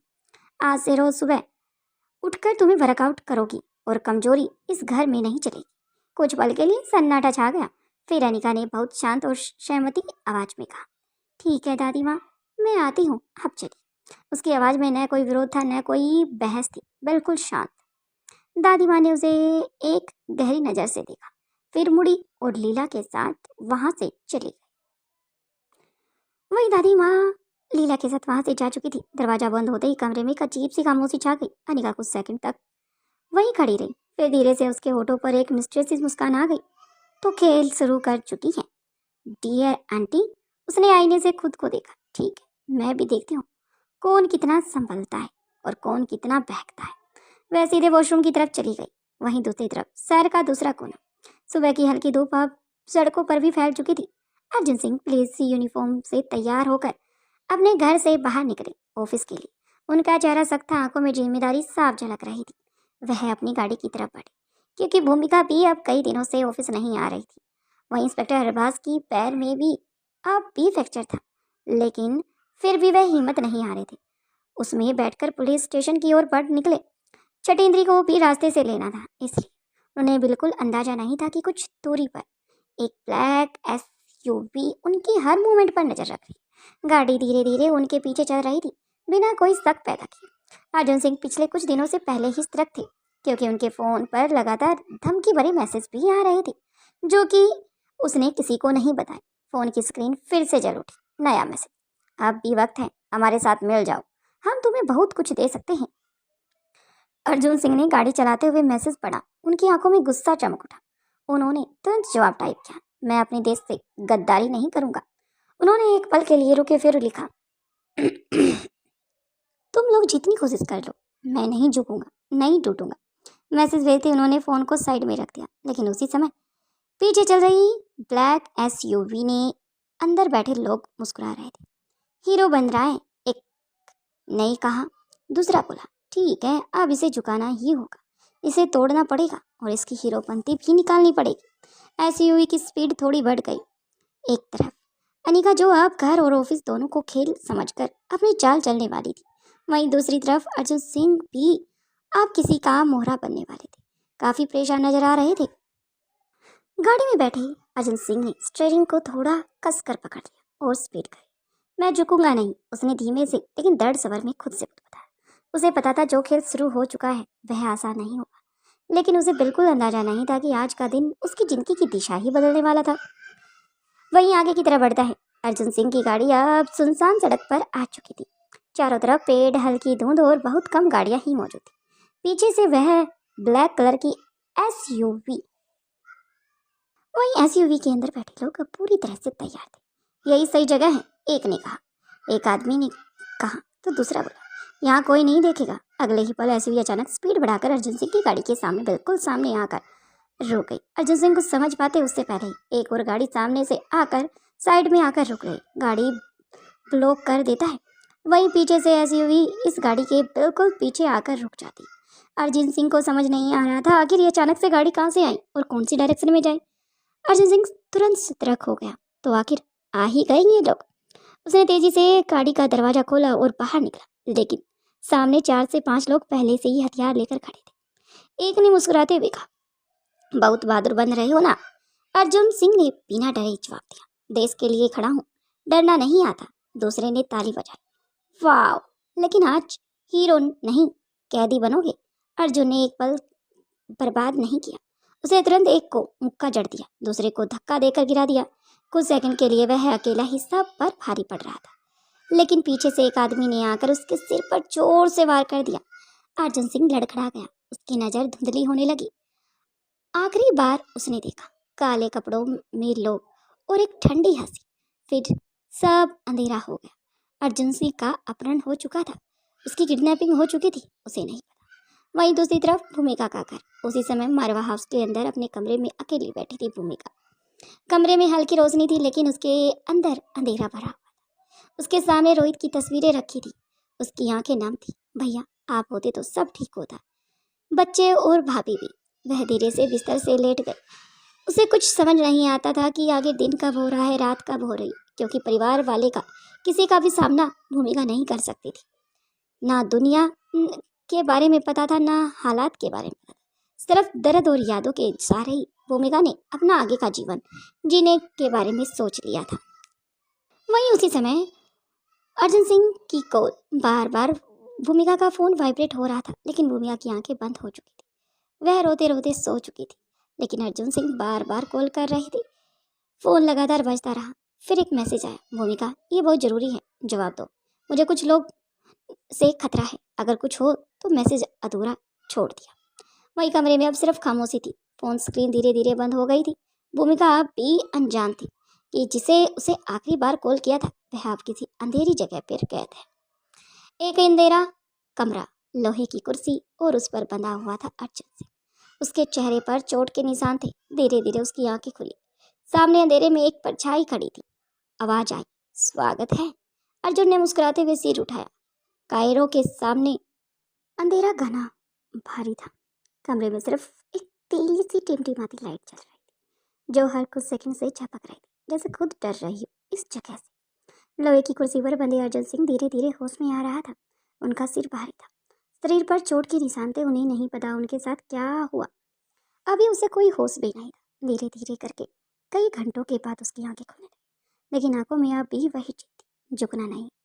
उन्होंने धीरे से सिर उठाया, चारों तरफ फिर से देखा। दीवारों पर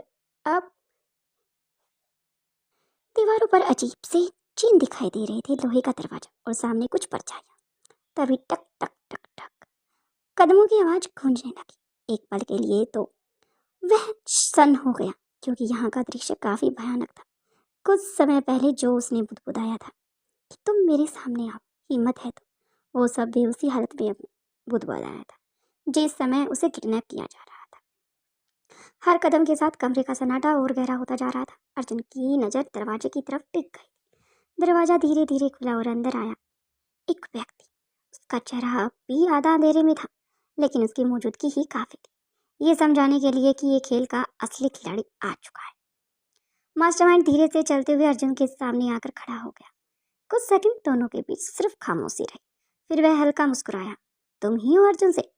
लेकिन उसकी मुस्कान किसी को दिखाई नहीं दे रही थी, क्योंकि उसने अपने फेस पर एक गोल्डन कलर का मास्क पहना हुआ था, जिसे कोई भी उसे देखे उसे पहचान ना पाए। आखिर इस मास्क के पीछे कौन है?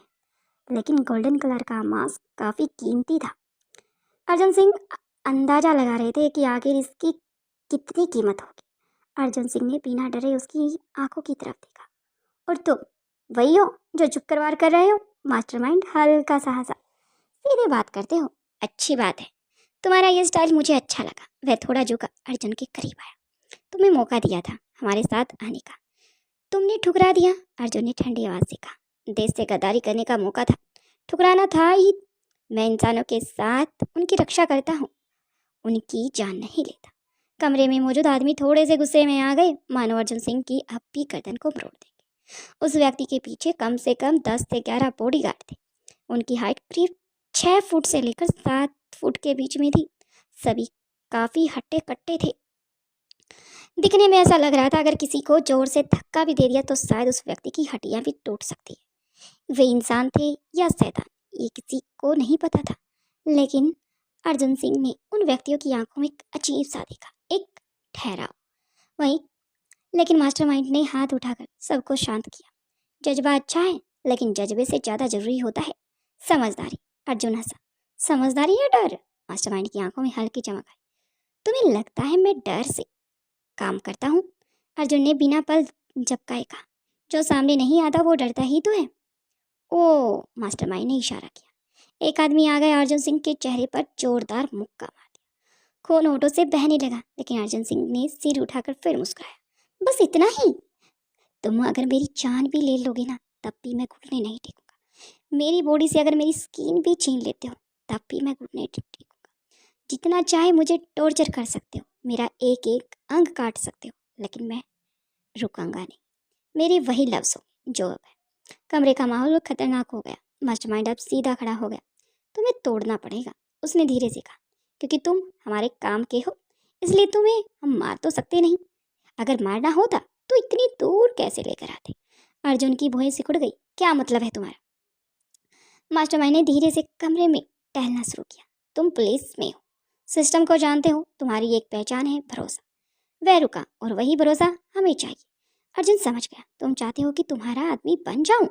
मास्टरमाइंड मुस्कुराया। नहीं, तुम्हें बनना नहीं है, तुम्हें दिखाना है कि तुम अब ईमानदार हो और अंदर से हमारे लिए काम करोगे। अर्जुन की आंखों में गुस्सा भड़क उठा। कभी नहीं। मास्टरमाइंड ने सिर थोड़ा सा झुकाया। तुम्हें लगता है तुम्हारे पास कोई ऑप्शन है? उसने इशारा किया। स्क्रीन ऑन हुई, उस पर दिखा भूमिका का कमरा। वह सो रही थी। अनजान अकेली अर्जुन सिंह की सांसें रुक गई। भूमिका, मास्टर की आवाज अब ठंडी हो गई। तुम्हारी कमजोरी, तुम्हारी ताकत, तुम्हारी दोस्त, जिसे तुम एक तरफा प्यार करते आए हो अब तक। अर्जुन ने दांत बीच लिए। नहीं, मैं उसे प्यार नहीं करता। वो मेरी एक अच्छी दोस्त है, जो स्टार्टिंग से लेकर अब तक है। अच्छा, वो तुम्हारी दोस्त नहीं, वो तुम्हारा पहला प्यार है। अगर पहला प्यार तुम्हें मिल जाए तो शायद तुम्हारी सब चीज़ें पूरी हो जाएं, क्योंकि प्यार के जरिए है तो तुम लोग अपनी इच्छाएं पूरी करते हो। प्यार के लिए तो तुम्हारी इच्छाएं बढ़ती हैं। अगर प्यार ही ना हो तो कैसे पैसे कमाना, कैसी देश की रक्षा, किसके लिए, किसको दिखाना, किसको जताना। अगर उसे कुछ कर दो तो मास्टरमाइंड ने बात काट दी। तो कुछ सेकंड की खामोशी, फिर से धीरे से बोला, सोच लो, एक इंसान की जान तुम्हारा अहंकार हो सकता है। अर्जुन सिंह ने जवाब दिया, अपनी चोटों को बावजूद खुद को सीधा किया। उसकी आंखों में सिर्फ आग थी। तुम एक बात भूल रहे हो। मास्टरमाइंड रुका। क्या? अर्जुन ने धीरे से कहा, मैं अकेला नहीं हूँ, और सच ज्यादा देर तक छुपता नहीं है। मास्टरमाइंड कुछ सेकंड उसे देखता रहा, फिर उसकी हल्की सी मुस्कान के साथ बोला, देखते हैं कितनी देर तक टिकते हो। वह मुड़ा, दरवाजे की तरफ बढ़ा, फिर रुक कर आखिरी बार बोला, खेल अभी शुरू हुआ है अर्जुन। दरवाजा बंद हो गया। वहीं कमरे में फिर से अंधेरा सन्नाटा छा गया था। अर्जुन अकेला नहीं था, उसके पास एक मकसद है। बार बार अपनी घड़ी को देख रहा था। उसने पहले ही अर्जुन सिंह को फोन करके बोल दिया था, जल्दी आ जाना, साथ ही डिपार्टमेंट चलेंगे। अर्जुन ने भी हाँ कहा था, बस 10 मिनट में पहुंच रहा हूँ। लेकिन 10 से 30 और 30 से 40 और 40 से 50 मिनट बीत चुकी थी। तो धूप तेज होती जा रही थी। चटेंद्री का चेहरा लाल हो रहा था, आधा धूप से आधा गुस्से से। वो बड़बड़ाने लगा, यार अर्जुन, अगर ले जाना नहीं था तो बदलाया क्यों? मुझे यहाँ धूप में खड़ा करके खुद गायब हो गया है। उसके फिर से फ़ोन मिला, लेकिन इस बार भी फ़ोन नहीं लगा। अब उसका सब्र टूट चुका था। गुस्से में उसने अपनी मोटरसाइकिल उठाई और बोला, ठीक है, अब मैं खुद ही डिपार्टमेंट के लिए जाता हूँ। देखता हूँ साहब कहाँ गायब है आज। वहीं छटेंद्री तेजी से रफ्तार से डिपार्टमेंट तक पहुँच जाता है। कुछ देर बाद बाइक डिपार्टमेंट के बाहर आकर रुकती है। सीधे ही अंदर चला जाता है। सबसे पहले अर्जुन सिंह के कैबिन में गया। दरवाज़ा खोला, लेकिन अंदर कोई नहीं था। वो चौंक गया, अरे ये तो यहाँ है ही नहीं। अब उसका गुस्सा और बढ़ चुका था। वो बाहर आया, वहाँ खड़े हवलदार से पूछा, भाई अर्जुन सर आए हैं यहाँ? हवलदार ने शांत स्पष्ट आवाज में आंसर दिया, नहीं सर, अर्जुन सिंह अभी तक डिपार्टमेंट में नहीं पहुंचे। इसे सुनते ही छटेंद्री का चेहरा एकदम से सख्त हो गया। आज से पहले कभी भी अर्जुन ने ऐसा नहीं कहा था। अब उसके दिमाग में एक तरह से ख्याल आने लगे, मतलब उसने मुझसे झूठ बोला, मुझे यहाँ धूप में खड़ा रखा, खुद कहीं चला गया है। वो धीरे से मुंह बनाकर बोला, वाह अर्जुन, बढ़िया खेल खेल रहे हो तुम मेरे साथ। उसने कुर्सी खींची और बैठ गया, लेकिन अब वो शांत नहीं था। उसकी आंखों में गुस्सा साफ दिखाई दे रहा था। छटेंद्री सोच में लगा, मैंने अपनी छुट्टी खराब कर दी है सिर्फ इसके लिए, और ये साहब खुद गायब है। फिर उसने हल्की हंसी के साथ गुस्से से कहा, लगता है अर्जुन सिंह ने मुझे बेवकूफ़ बना दिया है, या कोई गर्लफ्रेंड ढूंढ ली है, खुद अपनी बाइक के साथ मूवी देखने गया होगा जरूर। उसने मोबाइल उठाया और फिर एक कॉल लगाई। इस बार भी कॉल किसी के पास नहीं लगी। आउट ऑफ कवरेज एरिया दिखा रहा था। अब जटिंद्री का गुस्सा चरम सीमा पर आ चुका था। वो उठकर बोला, बस अब अर्जुन से मिला तो सीधा हिसाब करूंगा। लेकिन तभी पीछे से किसी ने आवाज लगाई, जटिंद्री तुम यहाँ हो। वो धीरे से पीछे मुड़ा। आगे क्या होगा? अर्जुन सिंह सच में झूठ बोल रहा है या फिर जटिंद्री को पता लगेगा आखिर वो कहाँ है? डिपार्टमेंट के बाहर जटिंद्री आ जाता है, पूरी तरह से गुस्से में तमतमाया हुआ। वो फोन को कसकर पकड़ते हुए बोला, जाना तो साथ लेकिन तुमने मुझे धोखा नहीं दिया अर्जुन।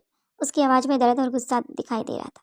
फिर से वहीं कॉरिडोर पर कोई और नहीं बल्कि एक कांस्टेबल था जो कि जटिंद्री के लिए पानी लेकर आया था। एक बार फिर सामने आ जाओ, फिर बताता हूँ, वो मन ही मन बताया। अचानक से वेटर जो पानी लेकर आया था वो भी हड़बड़ाने लग जाता है।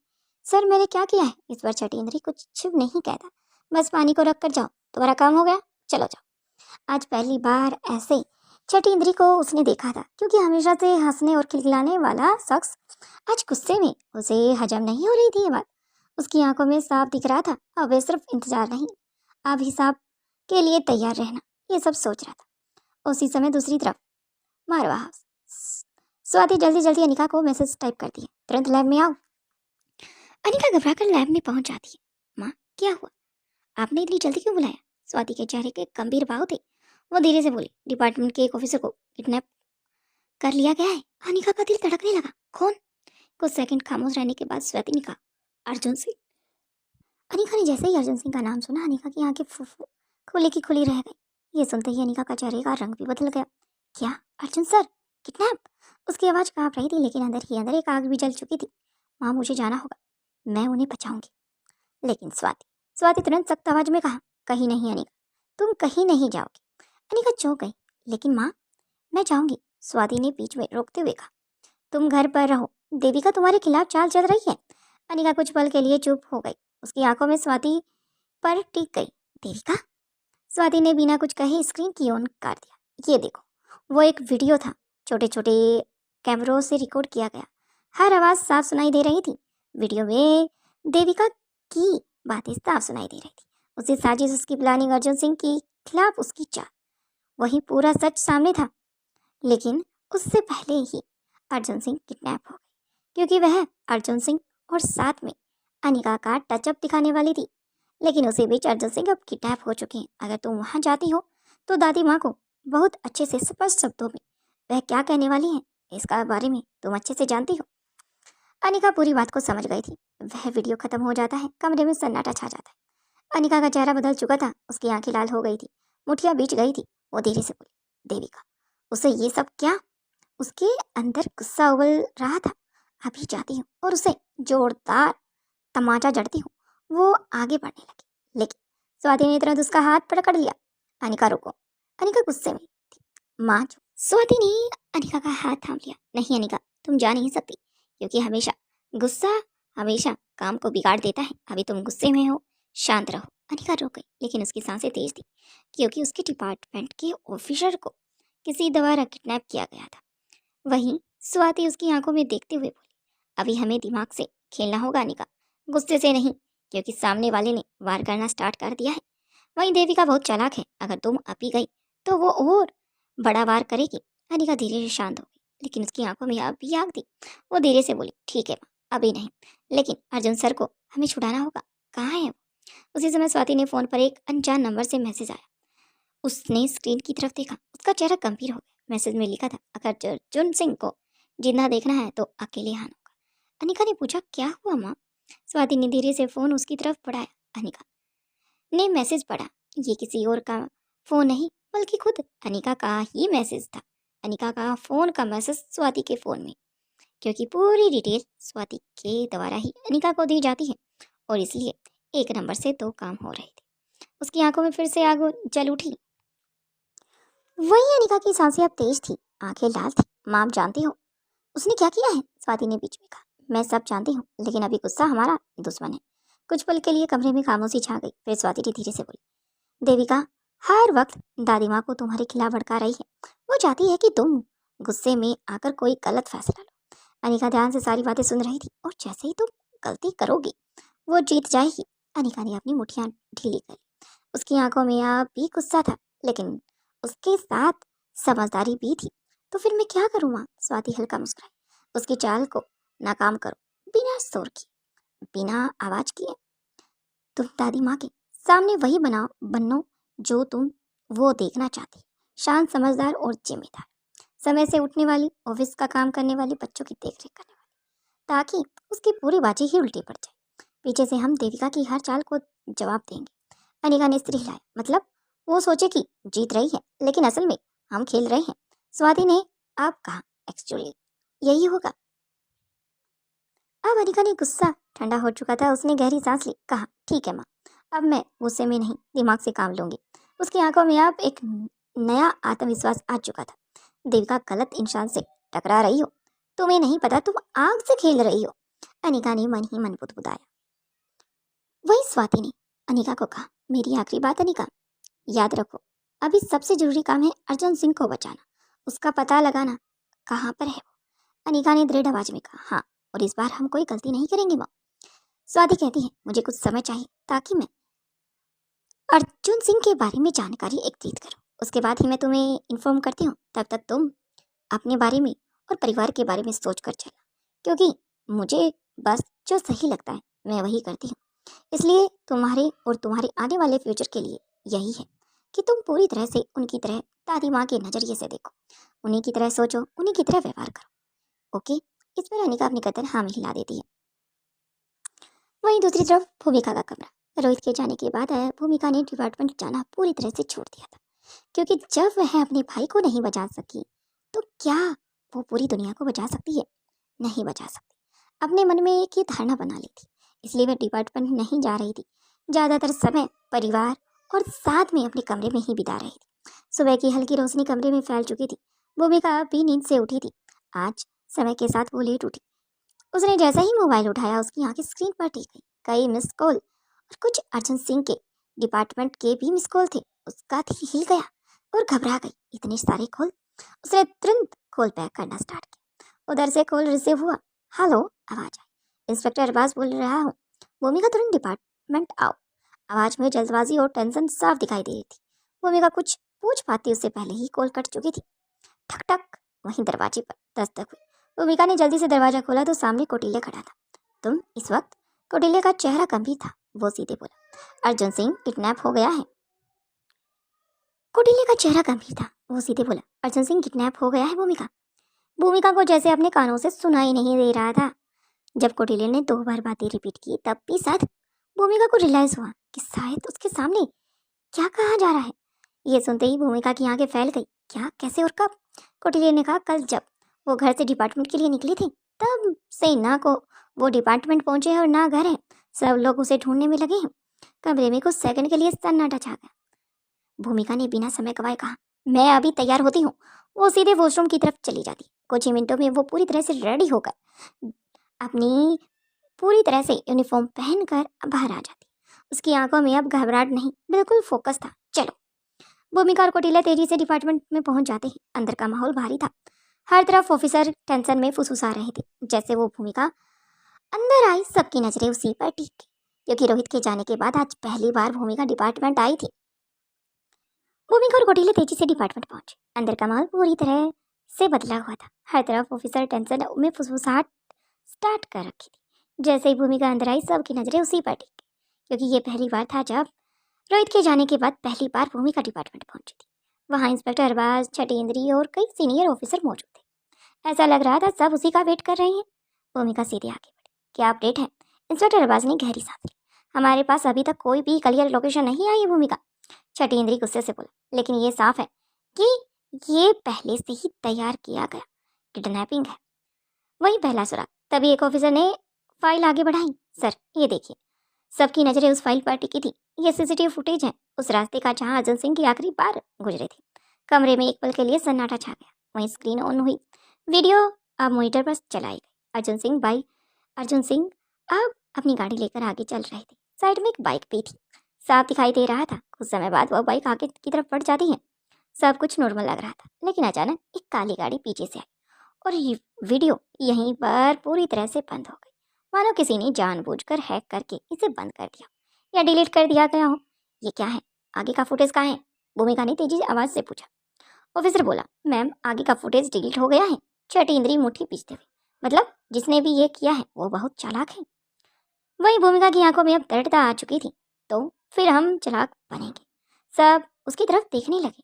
इस केस को हम 3 हिस्सों में बांटेंगे, लोकेशन ट्रेस, किडनैपिंग की पहचान और इनसाइडर इन्विटेशन। छठे इंद्री ने पूछा, इनसाइडर? भूमिका बोली, हाँ, क्योंकि बिना अंदर की जानकारी के ये किडनैपिंग मुमकिन नहीं हो सकती। जरूर इसके साथ कोई ना कोई मिला हुआ है। तभी एक कांस्टेबल दौड़ता हुआ अंदर आया। सर, अर्जन सिंह ने फोन में एक मैसेज आया। सब चौंक गए। क्या लिखा है? कांस्टेबल ने अब कांपती आवाज में पढ़ा, अगर उसे जिंदा देखना है तो प्लीज पीछे हट जाए। कमरे में सन्नाटा छा गया। भूमिका की आंखों में अब खतरनाक चमक उभरी। अब खेल शुरू हो चुका है।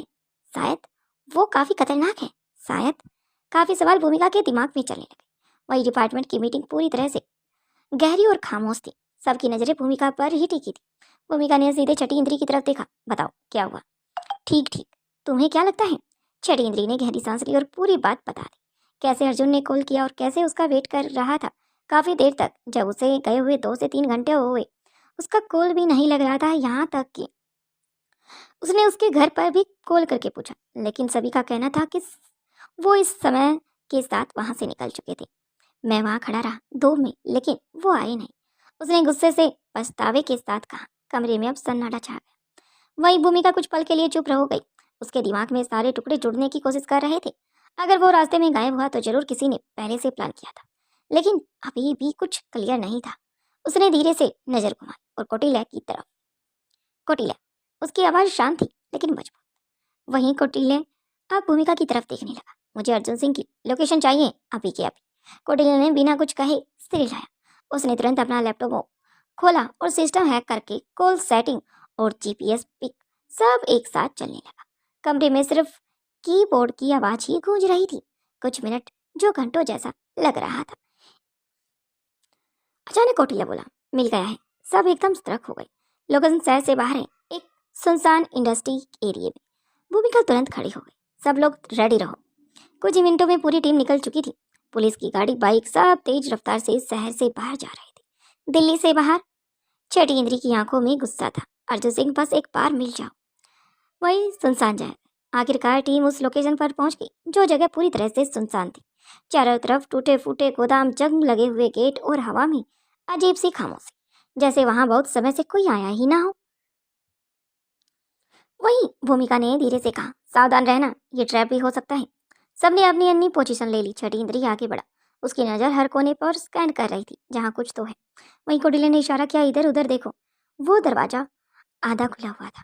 दरवाजा धीरे धीरे खोला जाता है। ची ची करता हुआ वो दरवाजा खुलता है। अंदर काफी अंधेरा था। धूल, टूटे बॉक्स, सन्नाटा, सब अंदर घुसे। हर कदम पर खतरे का एहसास उन लोगों को हो रहा था। अचानक छठी इंद्री की नजर जमीन पर पड़ी। रुको। सब रुक गए। वो झुककर कुछ उठाता है। एक टुकड़ा मोबाइल का। ये अर्जुन सिंह का है। उसकी आवाज भारी हो गई। सभी टीम मेंबर्स वहीं पर मौजूद हो गए। वहीं भूमिका ने चारों तरफ देखा, मतलब वो यहीं था। कौटिल्य ने कहा, हाँ, या फिर यहाँ से ले जाया गया हो। अचानक तभी पीछे से एक हल्की सी आवाज आई, ठक ठक। सब तुरंत मुड़े। कौन है वहाँ? कोई जवाब नहीं आया। छठी इंद्री धीरे से उस दिशा में बढ़ा। उसने एक बड़ा सा लकड़ी का बॉक्स उठाया और उसके पीछे दरवाजा छुपा हुआ था। वहीं भूमिका ने कहा, ये नॉर्मल गोदाम नहीं लग रहा। दरवाजा खोला गया। नीचे जाने वाली सीढ़ियां दिखाई दी। अंधेरे में ठंडी हवा उनके कानों में अब पूरी तरह सरसर करके दौड़ रही थी। भूमिका ने नीचे झांकते हुए कहा, सब तैयार रहो। छठी इंद्री ने बिना सोचे जवाब दिया, अर्जुन सिंह नीचे है क्या? मुझे महसूस हो रहा है। सब धीरे नीचे उतरने लगे। जैसे ही आखिरी कदम नीचे आया, ऊपर का दरवाजा अचानक से धड़ाम से बंद हो गया। पूरा अंधेरा और कहीं दूर से कहीं हल्की सी हंसी गूंज रही थी। Welcome officer. आखिर पिंजरे के अंदर चूहे आ गए, एक छोटा सा टुकड़ा डालने से। वहीं दूसरी तरफ अंधेरे बेसमेंट में हल्की हल्की पीली रोशनी टिमटिमा रही थी। सीलन भरी दीवारें, जंग लगे लोहे के खंभे और चारों तरफ डरावनी खामोशी। जैसे टीम नीचे पहुंची, एक कोने में से हल्की सी कराने की आवाज है। ओह! छठी इंद्री उधर तुरंत दिशा में देखा और भागा। अर्जुन! क्योंकि वो रियल नहीं, अर्जुन की आवाज थी। रोशनी जैसे ही उस कोने की तरफ पड़ी, सबके कदम रुक गए। सभी उस तरफ जाने लगे। तभी छठींद्री ने कहा, आंखें चमक उठी, ये अर्जुन सिंह है, मैं पहचानता हूँ उसकी आवाज। आवाज दाईं तरफ से आ रही है। उधर वो चिल्ला रहा है, वहीं छठींद्री बाईं तरफ कह रहा था। 2 डायरेक्शन के अंदर ही टीम मेंबर्स बढ़ जाते हैं। टीम आगे पीछे दौड़ रही थी, लेकिन जैसे ही वो उस जगह पहुंचे वह कुछ नहीं था, बरन शुरू हो चुका था। तभी फिर से आवाज आई, प्लीज मुझे बचाओ। इस बार आवाज अब फिर से लेफ्ट साइड से आई। कोटिले बोला, ये क्या है, अभी दाएं कभी बाएं। टीम फिर दौड़ी, फिर खाली कुछ भी नहीं था। वहां पर पहुंचने के बाद पूरी तरह से सन्नाटा था। भूमिका रुक गई। उसने हाथ उठाकर सबको रोका, रुको। सब उसकी तरफ देखने लगे। उसने धीरे से कहा, ये आवाज असल नहीं है। छठेंद्री गुस्से से बोला, नहीं, ये अर्जुन सिंह की ही है, मैं उसकी आवाज तो काफी अच्छे से पहचानता हूँ।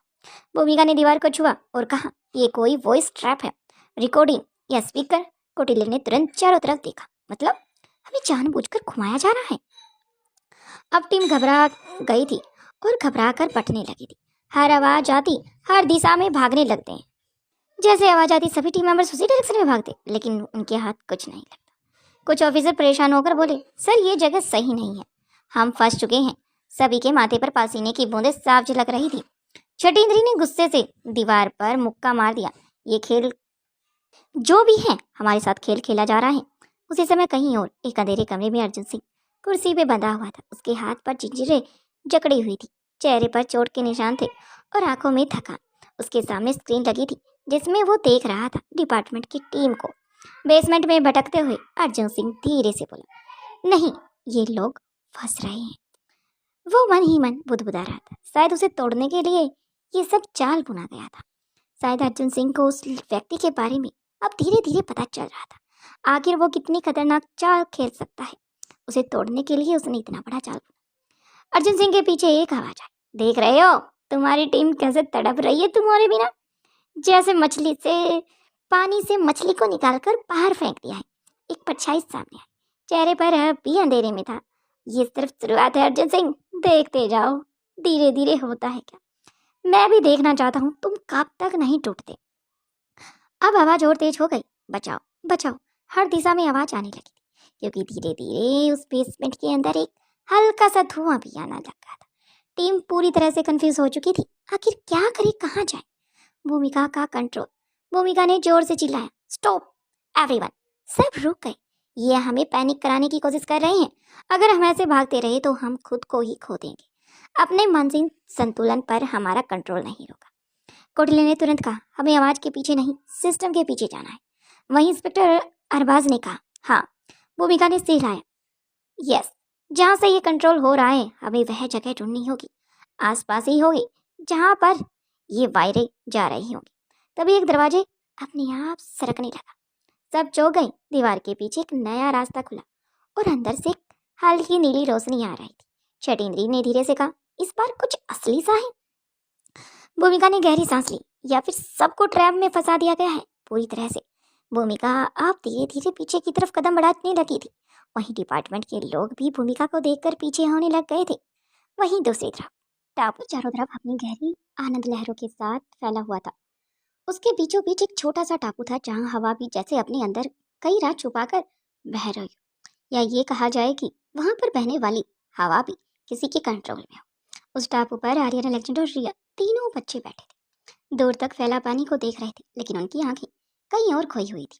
तीनों बच्चों को अब एक सच्चाई पता चल चुकी थी, उनके पापा रोहित मारवा जिंदा है। ये सोच ही उनके लिए दिल को उम्मीद देती है, लेकिन उसी के साथ एक सवाल भी बार बार उनके दिमाग में झकझोर रहा था, आखिर वो कौन था जिसने हमें बचाया? क्या वो डैड था या कोई और?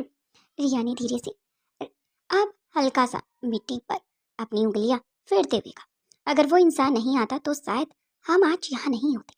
उसकी आवाज में डर और हल्की परछाई थी। आर्या ने अपनी मुठियां भींच ली। हमने कोशिश की थी, याद है, हमने ड्रीम कैप्चर से भी उसके दिमाग तक पहुंचने की कोशिश की।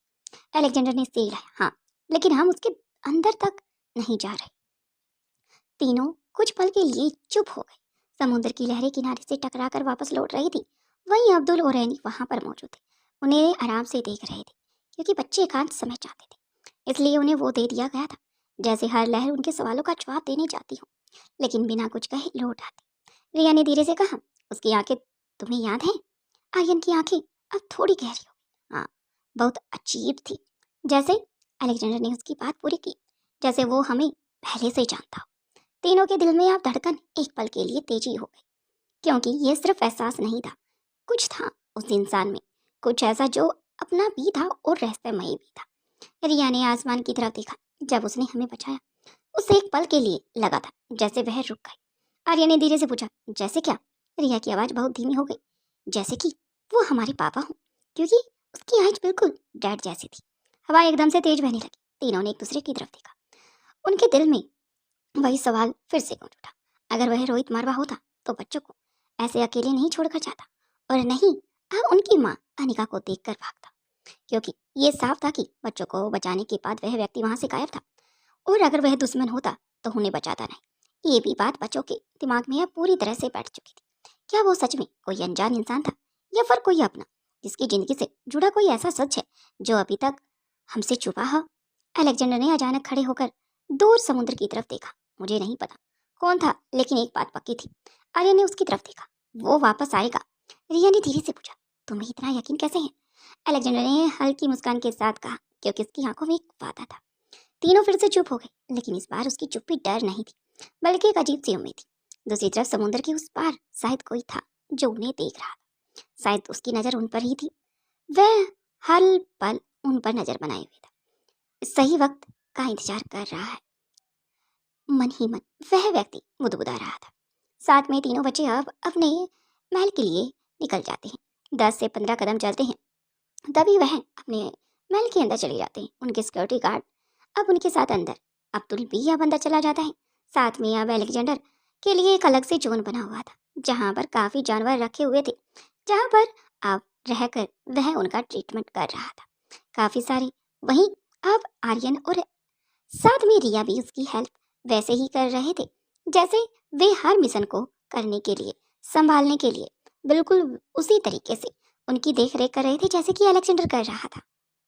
वो बड़ा सा हॉल हीलिंग एरिया में बदल दिया गया था, क्योंकि आज संख्या ज्यादा थी।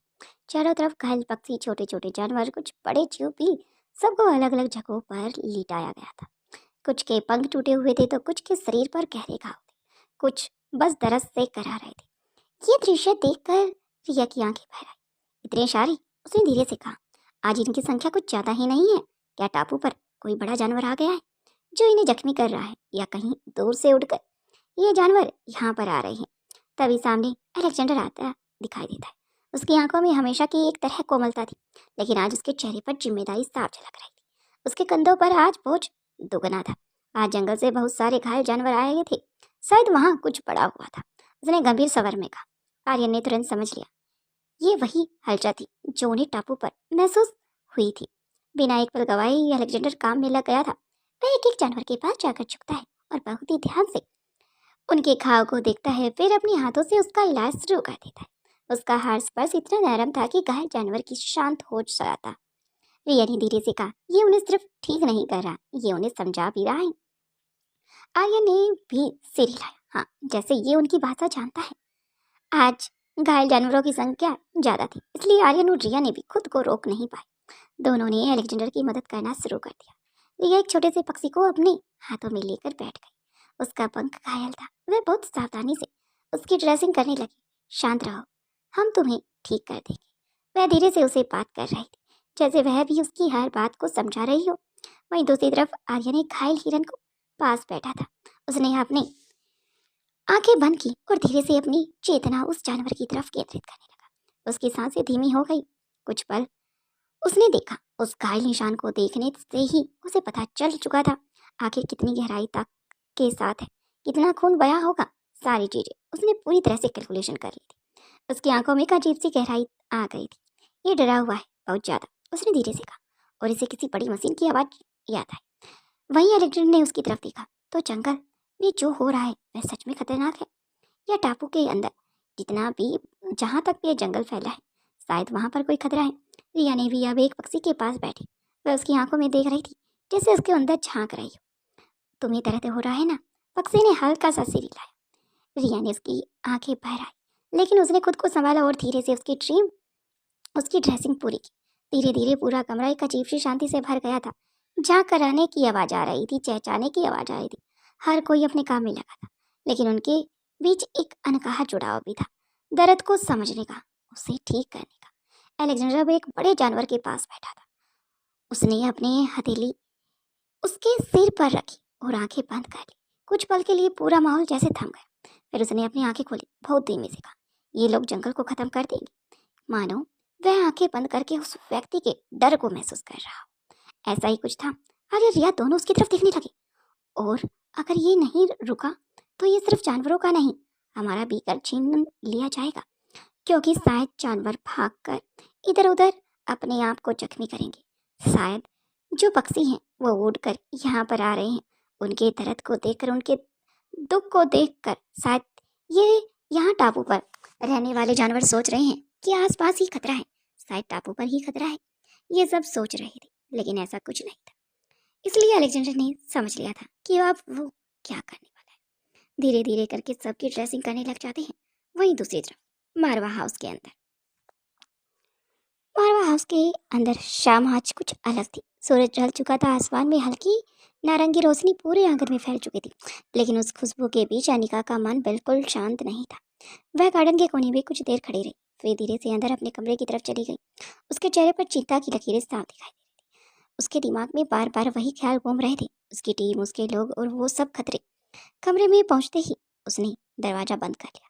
एक पल के लिए आंखें बंद कर ली, जैसे खुद को संभालने की कोशिश कर रही हो। तभी उसे अपनी माँ स्वाति की बातें भी याद आई। अनिका, तुम्हें अभी मारवा हाउस में ही रहना होगा, बाहर नहीं जाना। तुम्हारा यहाँ रहना ज़्यादा जरूरी है, बाकी सब मैं संभाल लूंगी। उस आवाज में भरोसा था, ताकत थी, लेकिन एक माँ होने के साथ साथ स्वाति का रणनीति की ताकत को अनिका भी जानती है। अनिका ये बात अच्छे से जानती है, फिर भी मैं ऐसे हाथ पर हाथ रखकर बैठ नहीं सकती। अनिका ने धीरे से खुद से बुदबुदाया।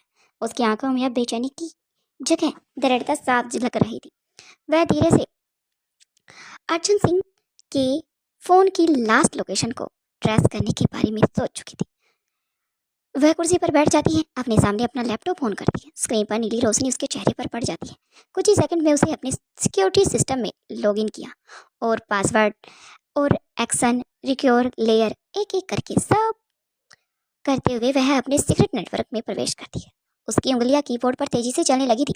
अर्जुन सिंह, उसने धीरे से नाप लिया। स्क्रीन पर कई डाटा फाइल खुलने लगी। लोकेशन ट्रेसिंग सिस्टम एक्टिव हो चुका था। मैप धीरे धीरे लोड होने लगा था। अनिका की नजरें स्क्रीन पर टिकी थी, जैसे वह हर पिक्चर को आप अंदर छुपे हुए सच को उखाड़ लेना चाहती हो। कुछ सेकंड बाद फिर बिल्डिंग करते हुए वह उस पॉइंट तक पहुंच जाती है। वह स्क्रीन पर पॉइंट साफ झलक रहा था, जहां पर डिपार्टमेंट के लोग फंसे हुए थे। अनिका की सांसें थोड़ी तेज हो गई। मिल गया। उसने तुरंत जूम किया। लोकेशन साफ होने लगी थी, लेकिन वहां पर नेटवर्क सिग्नल भी बहुत कमजोर था। अनिका ने वॉइस कोड ली, तुम आखिर कर क्या रहे हो? अर्जुन वहां पर। उसकी आवाज में चिंता भी थी और शक भी था। तभी उसने एक और विंडो खोली। उसने उस लोकेशन के आसपास के सैटेलाइट डाटा एक्सेस करना स्टार्ट कर दिया। धीरे धीरे से तस्वीर सामने आने लगी। जो उसने देखा, उसकी आंखें एक पल के लिए ठहर गई। उसने स्क्रीन को करीब आकर देखा। जगह बिल्कुल सामान्य थी। कुछ हलचल, कुछ अजीब पैटर्न थे, जैसे वहां कोई छुपाया गया हो, ऑपरेशन चल रहा हो। अनिका की उंगलियां फिर से तेजी से चलने लगी। उसने तुरंत लोकेशन को मार्क किया और डाटा अपने कंट्रोल में सेव कर लिया। अनिका का ध्यान जब टूटा जब उसने डिपार्टमेंट की लोगों की जीप वहां पर खड़ी देखी। अनिका का दिल दहल उठा, क्योंकि वहां से कम 8 से 10 जीप खड़ी थी। इसका मतलब डिपार्टमेंट के लोगों को उसकी लास्ट लोकेशन मिल चुकी है। शायद भूमिका भी जा चुकी है। अब उसका चेहरा शांत था, लेकिन अंदर ही अंदर एक तूफान भी चल उठा था। माँ बाहर से संभाल रही हूँ, वह धीमे से बोली, लेकिन अंदर से अब मैं खेल शुरू कर रही हूँ। कमरे की खिड़की से बाहर अंधेरा पूरी तरह से छाने लगा था। मारवा हाउस बाहर से शांत दिख रहा था, लेकिन उसके अंदर एक नई चाल चल चुकी थी। अनिका अब सिर्फ इंतजार नहीं कर सकती। वह धीरे धीरे पूरे खेल को अपने कंट्रोल में लेने की तैयारी कर चुकी थी। लेकिन उसे नहीं पता था कि सामने वाला मास्टरमाइंड वही व्यक्ति है जिसे रोहित अनिका को आप इतनी दूर कर दिया है कि रोहित जिंदा होते हुए भी मारवा हाउस को नहीं रख पा रहा था। उसके सामने बड़ी सी एलईडी स्क्रीन पर एक ही दृश्य बार बार दिखाई दे रहा था। वही दृश्य जो वहाँ गुप्त लैब अंडरग्राउंड में चल रहा था। उसकी टीम, भूमिका, जटिन, त्रिकोटिला सब बेसमेंट के अंदर फंस चुकी थी। हर कुछ सेकंड में स्क्रीन उसका लोकेशन बतला रही थी। कोई दीवार बंद होती जाती तो कोई रास्ता खुल जाता, कोई अचानक गिरता तो अचानक कोई बचता। ये सिर्फ कैद नहीं थी, ये एक खेल था। जिनके द्वारा उनसे खेला जा रहा था वहीं, क्योंकि मास्टरमाइंड का असली मकसद जो अंधेरे में वहीं ठंडी आवाज गूंज रही थी। देख रहे हो अर्जुन सिंह, तुम्हारी टीम धीरे धीरे फंसती जा रही है। अगर तुम्हें इसे रोकना हो तो हमारी बात माननी होगी।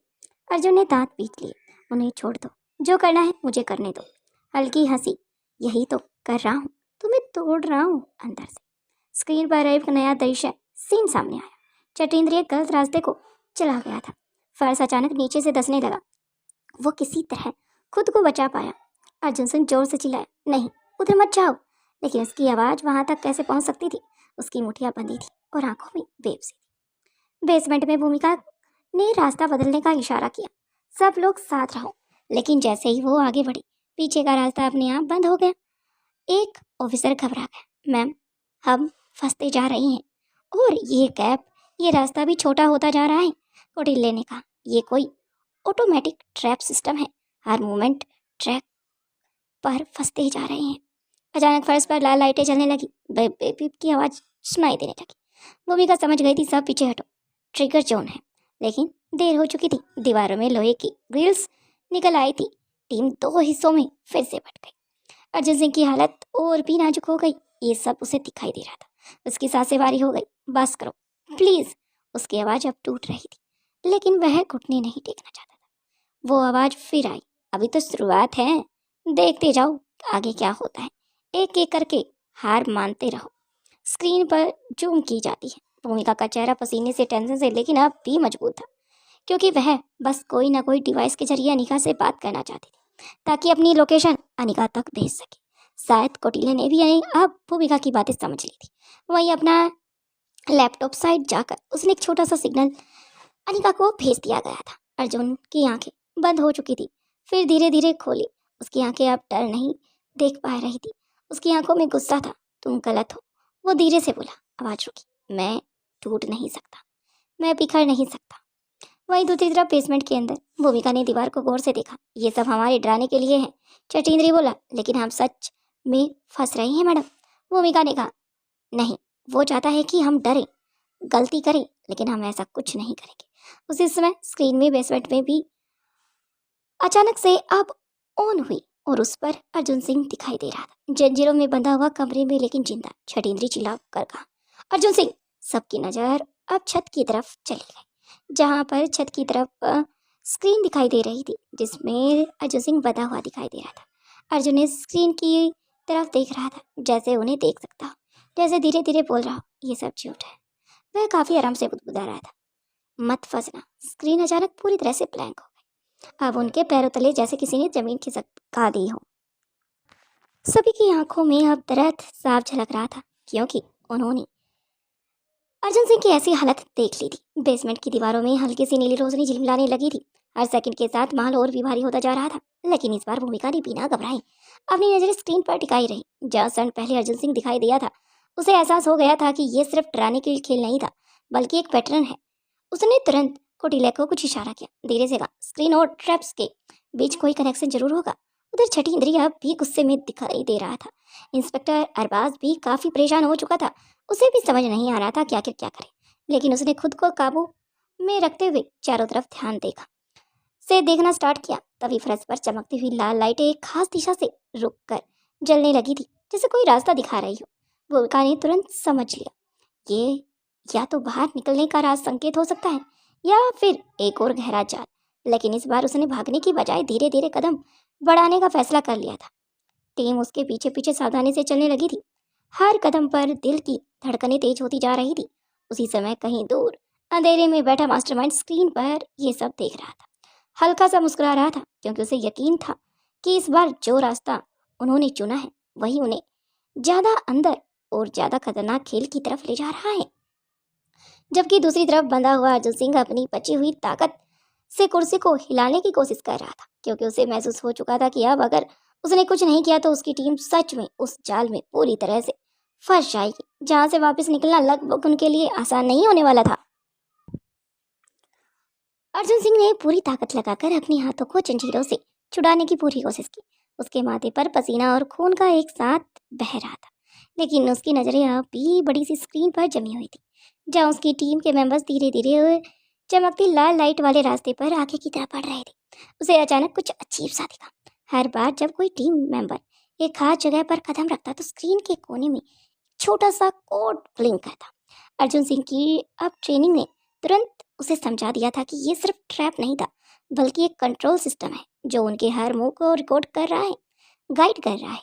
उसने तरत सहते हुए पैरों से जमीन पर बार बार चोट मारनी स्टार्ट की, जैसे किसी रिदम में हो। शायद कहीं कोई माइक्रोफोन उस वाइब्रेशन को पकड़ ले। उधर बेसमेंट में भूमिका भी अचानक कदम रोक कर खड़ी हो गई, क्योंकि उसे लगा कि जैसे फ्रिज के नीचे से हल्की सी कंपन आ रही है। कौटिल्य ने झुककर ध्यान दिया और सुनने लगा। बोला कि ये नेचुरल नहीं है, जैसे कोई जानबूझकर कोई आवाज कर रहा है। छठी इंद्री तुरंत कहा, ये अर्जुन सिंह भी हो सकता है। तभी लाल लाइट का पैटर्न अचानक से बदल गया। जो सीधा रास्ता दिख रहा था वो अब टूटकर अलग अलग दिशाओं में बढ़ने लगा, जैसे सिस्टम खुद कंफ्यूज हो गया। अंधेरे में कहीं दूर बैठा मास्टरमाइंड पहली बार हल्का सा सतर्क हुआ, क्योंकि उसे एहसास हुआ कि कोई उसकी परफेक्ट प्लानिंग के बीच में दखल दे रहा है। उसी पल भूमिका ने धीरे से कहा, अब खेल पलट सकता है अगर वो इस सिग्नल को सही तरह से समझे तो।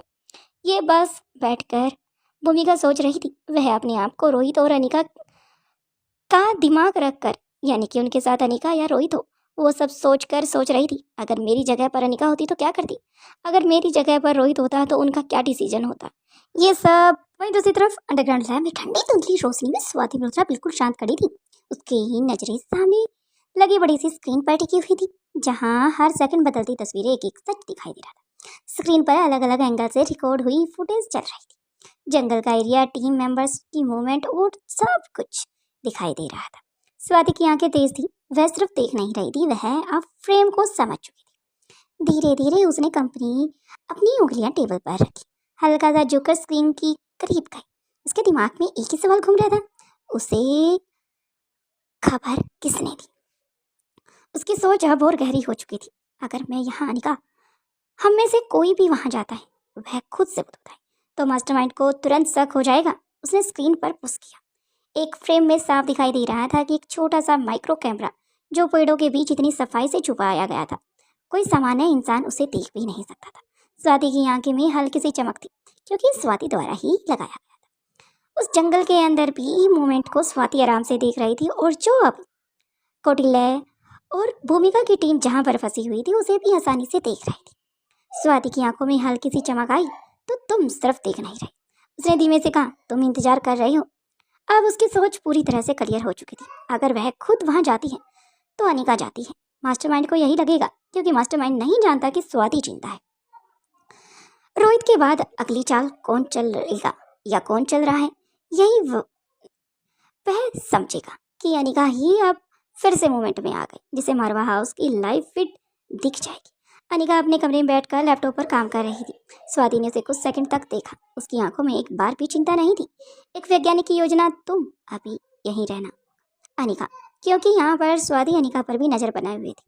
कहीं अनिका फिर से वहां से गुल ना हो जाए टीम मेंबर्स को बचाने के लिए, क्योंकि भला वो स्वाति की बेटी है तो उसके बारे में हद से ज्यादा स्वाति ही जानती। तुम बाहर गई अनिका तो खेल खत्म हो जाएगा। फिर उसने अपनी नजर वापस जंगल वाली स्क्रीन पर भी डाली और दूसरी स्क्रीन पर भी डाली।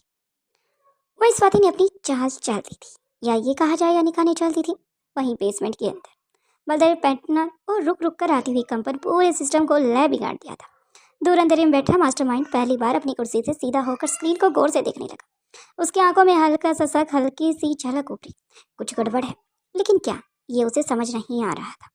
हर ट्रैप ठीक है, समय पर एक्टिव हो रहा है, हर मोमेंट रिकॉर्ड की जा रही है, लेकिन फिर भी टीम का रिएक्शन अब पहले जैसा क्यों नहीं है, जैसे वो अंधेरे में भी कुछ समझने की कोशिश कर रहा है।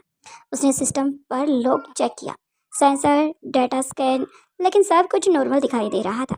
वहीं ब्रेक इन नहीं, कोई बाहरी इंटरफेस नहीं था। यही बात और परेशान करने वाली थी, क्योंकि उसके परफेक्ट प्लान में बिना निशान छोड़े कोई गड़बड़ होने लगी थी। ये नामुमकिन था। उसने धीरे से खुद से कहा, इंटरेस्टिंग, और फिर स्क्रीन पर फोकस कर लिया, लेकिन उसके दिमाग में शक का बीज बोया जा चुका था। वहीं दूसरी तरफ शहर के सुरक्षित लोकेशन, ठीक जहां पर स्वाति ने अपने सामने फैले स्क्रीन पर बेसमेंट की लाइव फूड को थर्मल पैटर्न्स से सिग्नल फ्लो देखना स्टार्ट कर दिया था। उसके चेहरे पर वही शांति और आत्मविश्वास था। उसने पहले ही अंदाजा लगा लिया था कि ये सिर्फ फिजिकल ट्रैप नहीं बल्कि एक साइकोलॉजी कंट्रोल सिस्टम है, और ऐसे सिस्टम को तोड़ने के लिए सीधे टकराव नहीं बल्कि भ्रम पैदा करना जरूरी होता है। उसने अपने सिस्टम में एक नया कोड रन किया, fake hit signature, dummy movement और डिले सिग्नल। अचानक मास्टरमाइंड की स्क्रीन पर टीम के 2-2, 3-3 शैडो मूव करने लगे। कुछ जगहों पर ऐसा लगने लगा जैसे कोई खड़ा जबकि वहां कोई नहीं था। कुछ ट्रिगर अपने आप एक्टिव होने लगे बिना किसी असली मोमेंट के।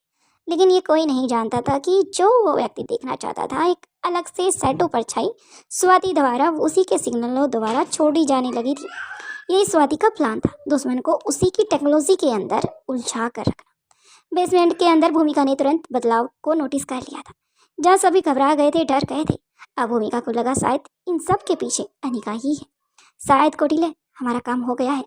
जो सिग्नल तुमने भेजा था वो शायद अनिका को मिल चुका है। भूमिका ने आराम से कोटिले की तरफ ये शब्द बुदबुदाए। शायद इंस्पेक्टर अरबाज भी इन सब शब्दों को समझ गया था, और छठी इंद्र भी। बाकी के डिपार्टमेंट के भी काफी लोग परेशान थे। उन्हें तो कुछ समझ नहीं आ रहा था आखिर ये सब हो क्या रहा है। उसने देखा कि कुछ ट्रैप बिना किसी वजह से एक्टिव हो रही हैं, जबकि उनकी टीम उस एरिया में कहीं नहीं। उसने धीरे से कोटिले की तरफ देखा, कहा, ये हमारा काम नहीं है। कोटिले की आंखों में अब समझ आ गया, कोई बाहर से खेल खेल रहा है। छठी ने चारों तरफ देखते हुए कहा, मतलब कोई हमारी हेल्प कर रहा है। भूमिका ने हल्का सा सिर हिलाया, लेकिन उसकी नजरें अब और तेज हो चुकी थी, क्योंकि उसे समझ आ गया था ये मौका है। अगर वो सही टाइम पर सही कदम उठाए तो वो इस पूरे जाल को उल्टा कर सकते हैं। दूसरी तरफ से बंधा हुआ अर्जुन सिंह स्क्रीन पर ये सब बदलाव देखकर अभी कुछ देर पहले तक जहां हर चीज को मास्टरमाइंड के कंट्रोल में ही देख रहा था, अब वह हल्का सा असंतुलन दिखने लगा था। उसने अपनी आंखें हल्की सी बंद करके एक गहरी सांस ली, जैसे खुद को फिर से मजबूत कर रहा। उसके चेहरे पर दर्द अब भी था, लेकिन उसकी उम्मीद अंदर से एक छोटी सी लो जल चुकी थी। उसने धीरे से फुसफुसाया, स्वाद, अनिका, स्वाति। उसे एहसास हो गया था कि ये खेल अब खतरनाक नहीं था।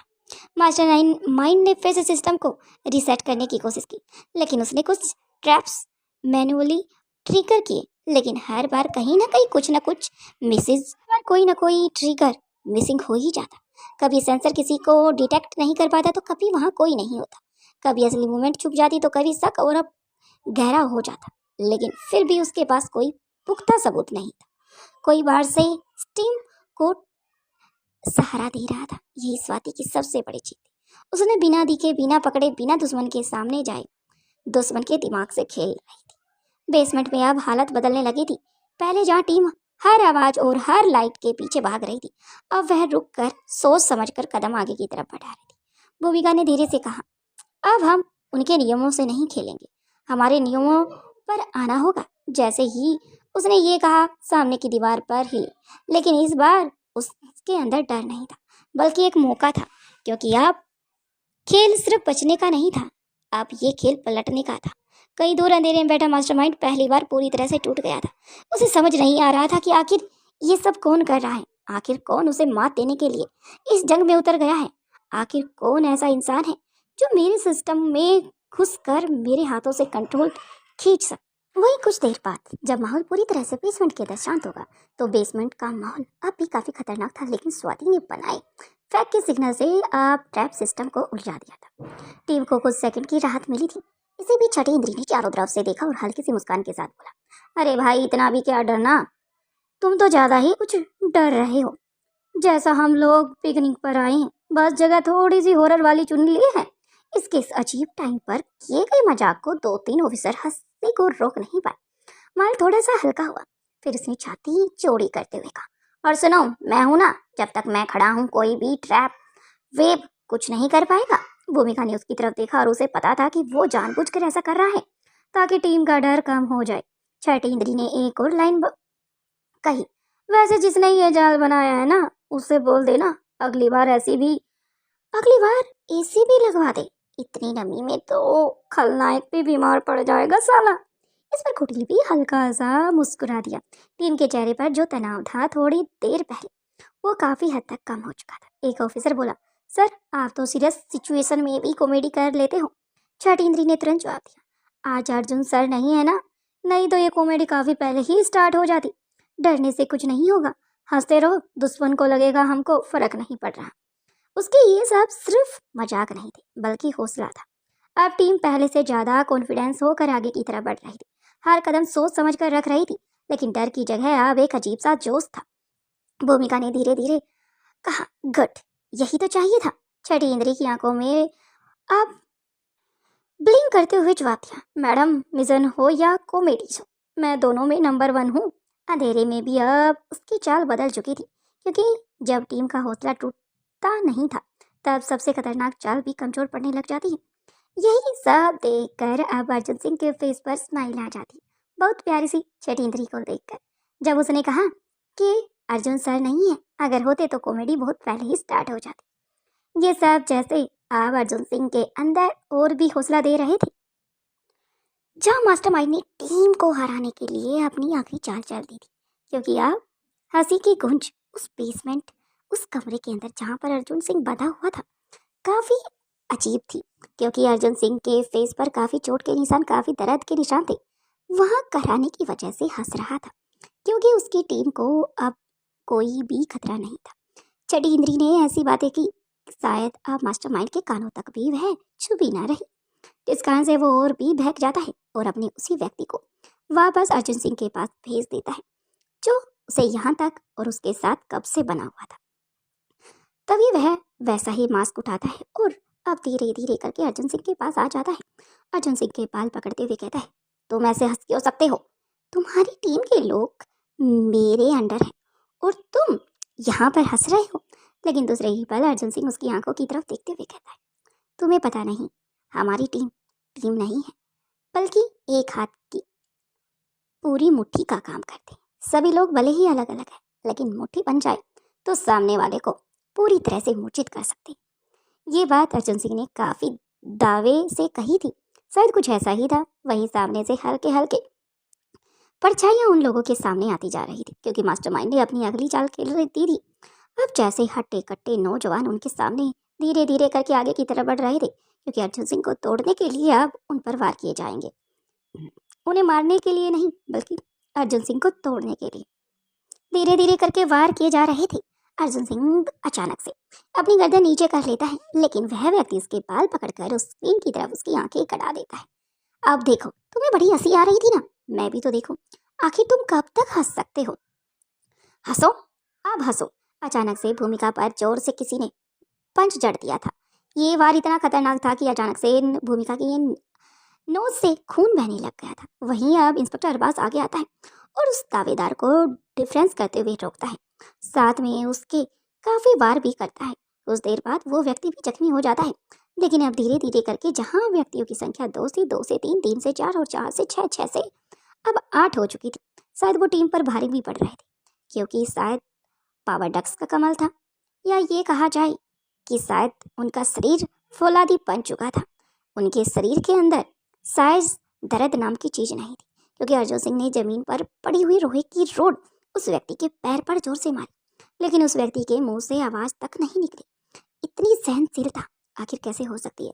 जब ये सब हादसा हुआ, इंसिडेंट हुआ, जिसने भी ये देखा उसके हाथ कांपने लगे। उन्हें समझ आ गया था, अगर वो इन व्यक्तियों को जान से भी मार देंगे, शायद तब भी इन पर कोई फर्क नहीं पड़ने वाला। ये देखकर आप सभी हैरान थे। सभी ने अपने कदम पीछे की तरफ करने स्टार्ट कर दिए थे। अगर उन व्यक्तियों ने उन पर हमला किया तो शायद इतना ही काफी था।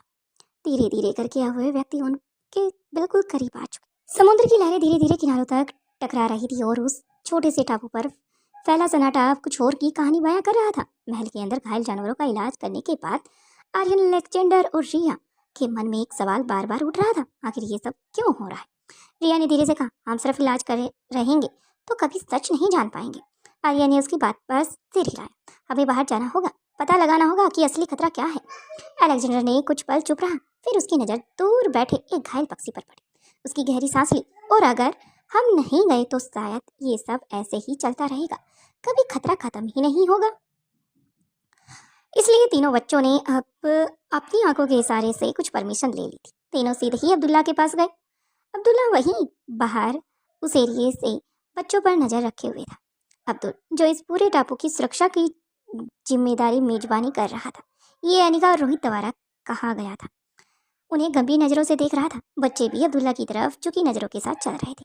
एक पल के लिए अब्दुल काफ़ी परेशान हो गया। आखिर बच्चों को हुआ क्या है? क्या बात है? अब्दुल ने बड़े ही आराम से कहा। आर्यन आगे बढ़ा।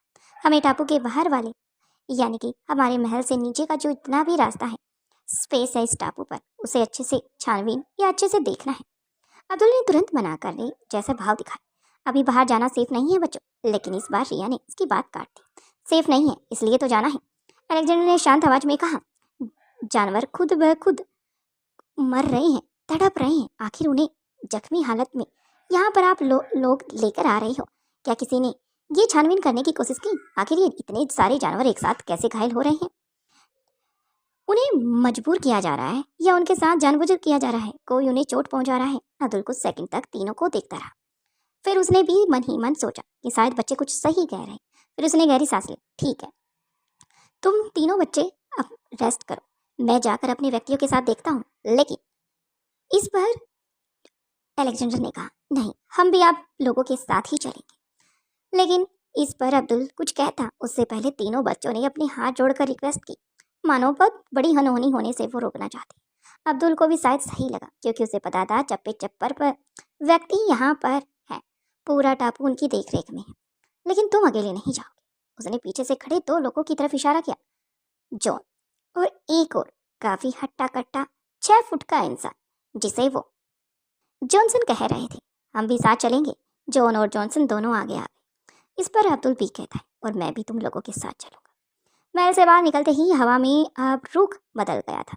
ऊपर से सब कुछ शांत दिखाई दे रहा था, लेकिन जैसे जैसे नीचे उतरते रहे, एक अजीब सी बेचैनी चारों तरफ फैलने जा रही थी। पेड़ों के पत्ते हल्के हल्के हिल रहे थे, जैसे कोई छुप कर उन्हें देख रहा है। रिया ने धीरे से अलेक्जेंडर को हाथ पकड़ लिया। कुछ अजीब लग रहा है। अलेक्जेंडर ने बिना कुछ कहे उसकी तरफ देखा। उसकी आंखों में वही एहसास था। वहीं कुछ दूर चलने के बाद उन्हें एक हिरन दिखा, जो जमीन पर गिरा हुआ था और दर्द से कर रहा था। उसके पैर पर काफी जानलेवा हमला हुआ था। रुको, रिया ने तुरंत उसके पास दौड़ गई। अचानक से रिया को दूसरी डायरेक्शन में भागता देखकर जॉनसन उसके पीछे भागा। तभी अलेक्जेंडर और आर्यन का भी ध्यान अपनी बहन पर गया। वो सभी उसी डायरेक्शन में बढ़ना स्टार्ट कर दिया। उसकी आंखें भर आई। उसके पैर पर घाव है, काफी भयानक। ऐसा लग रहा है जैसे अभी हुआ है। आर्यन ने चुपकर ध्यान से देखा। किसी जानवर का हमला नहीं है, ये शार्प ऑब्जेक्ट से हुआ है। अब्दुल और जॉन के पास आ गया। जॉन ने धीरे से कहा, मतलब ये किसी ऐसे ताकतवर जानवर ने हमला किया है जो कि अभी अभी कर कर यहाँ से गया है। इस पर तीनों ने अपनी गर्दन हाँ में हिलाई। अचानक से डिपार्टमेंट का एक व्यक्ति जमीन पर पड़ा हुआ था, वो भी काफी घायल अवस्था में। उस व्यक्ति का भी वैसा ही हाल था जैसा उस हिरन का था। ये देखकर तो वो अब्दुल हैरान होकर उसके पास जाता है, उससे पूछता है, लेकिन उससे पहले कुछ कहता उससे पहले इसके मुंह से जाग आने स्टार्ट हो जाते हैं। पल भर में तड़प कर उसकी मौत हो जाती है। अब ये सब देखकर जहाँ कोई कुछ समझ नहीं पा रहा था, अलेक्जेंडर का दिमाग तेजी से काम कर रहा था। जरूर इसकी बॉडी के अंदर जहर गया है। काफी ध्यान से देखने के बाद, लेकिन कोई भी निशान उन्हें दिखाई नहीं देता। अब सबकी नजर एक दूसरे पर टिक गई थी। रिया की आवाज कांप गई। कोई जानवरों को जानबूझकर घायल कर रहा है, और अब तो डिपार्टमेंट का व्यक्ति, यानी कि हम में से एक को भी ये शिकार बनाया गया। अब्दुल को लगा था कि शायद आप यहाँ के बारे में किसी को पता लग चुका है। शायद अनिका से बात करनी होगी, शायद अभी के अभी निकलना होगा। ये सब सोच रहा था, लेकिन उसे ये भी समझ आ रहा था, अगर वो यहाँ से चला जाएगा तो बच्चों को लेकर दिल्ली नहीं जा सकता। अचानक आखिर बच्चों को लेकर जाए तो जाए कहाँ, ये भी उसके दिमाग में आ रहा था। आखिर जिसने ये हमला किया है वह जानवर है या इंसान, कहाँ है? वहीं अलेक्जेंडर ने उस हिरन के सिर पर भी हाथ रखा। उसे आंखें बंद की। कुछ पल के लिए पूरा माहौल शांत हो गया, क्योंकि हिरन की आखिरी सांसें थी। वह अपना दम तोड़ चुका था। फिर उसने धीरे से आंखें खोली। उसकी आवाज़ बहुत धीमी थी। यह अकेला नहीं है, और भी जानवर हैं जो इसी खतरे को पूरी तरह से भाप रहे हैं। अब वे और अंदर की तरफ बढ़ने लगे। जंगल अब घना होता जा रहा था। रोशनी धीमी, कम, सन्नाटा ज़्यादा हो रहा था। अचानक एक और जानवर, फिर एक और, कुछ पक्षी, कुछ छोटे जानवरों की आवाज़ जब पूरे उस टापू को और भयानक माहौल बना रही थी। सब घायल, सब डरे हुए थे। रिया खुद को रोक नहीं पाई। ये सब कौन कर रहा है? उसकी आंखों में गुस्सा भी और दर्द भी था। जो भी है, सामने क्यों नहीं आता? अगर हिम्मत है तो सामने आ। उसकी आवाज़ पूरे टापू पर गूंज रही। अचानक से उनके कानों में एक सड़सड़ाहट सी आवाज़ उन सभी के कानों में घुसी। सभी व्यक्ति इधर उधर देख रहे थे, लेकिन कोई भी उन्हें दिखाई नहीं दिया। दूसरे ही पल आप चारों तरफ देखने लगे, लेकिन वहां पर कोई इंसान नहीं था। वही आर्यन को चारों तरफ देखा। जमीन में कुछ निशान थे। उसने ध्यान से झुककर देखा। ये फुटप्रिंट नहीं थे, ये कोई नॉर्मल निशान नहीं थे। जो ने भी देखा फुट्स के निशान, लेकिन ये इंसान के निशान नहीं है। अब्दुल की आवाज अब सख्त हो गई। मतलब कोई बाहर से या कोई जानवर जो कि म्यूटेंट में बदल गया है, यानी कि उसने अपने आप को बदल लिया है। ये सब भी हो सकता है। ये सब बड़े ही ध्यान से कहा। वहीं आप धीरे धीरे करके अब रिया, आर्यन, अलेक्जेंडर भी अपने दिमाग पर जोर दे रहे थे। एल्जन अचानक रुक गया। उसकी आंखों में दूर कहीं टिक गई। वो सबने उसकी नजर को पीछा किया। दूर पेड़ों के बीच कुछ हलचल से दिखाई दी, जैसे कोई छुपकर उन्हें देख रहा है, मानो छुपकर कोई हमला करने वाला है। रिया धीरे से पीछे हट गई। वो कौन है? अब्दुल तुरंत अलर्ट हो गया। सब लोग पीछे चलो। जो ने हथियार निकाला, लेकिन शैडो अचानक गायब हो गई, जैसे वह कभी थी ही नहीं। बाकी का नेक्स्ट एपिसोड में देखते हैं। वीडियो पसंद आए तो लाइक करें, शेयर करें, कमेंट करें। Thank you. क्या आप कमेंट कर मुझे बता सकते हो आपको क्या लगता है वहाँ पर क्या है? Thank you.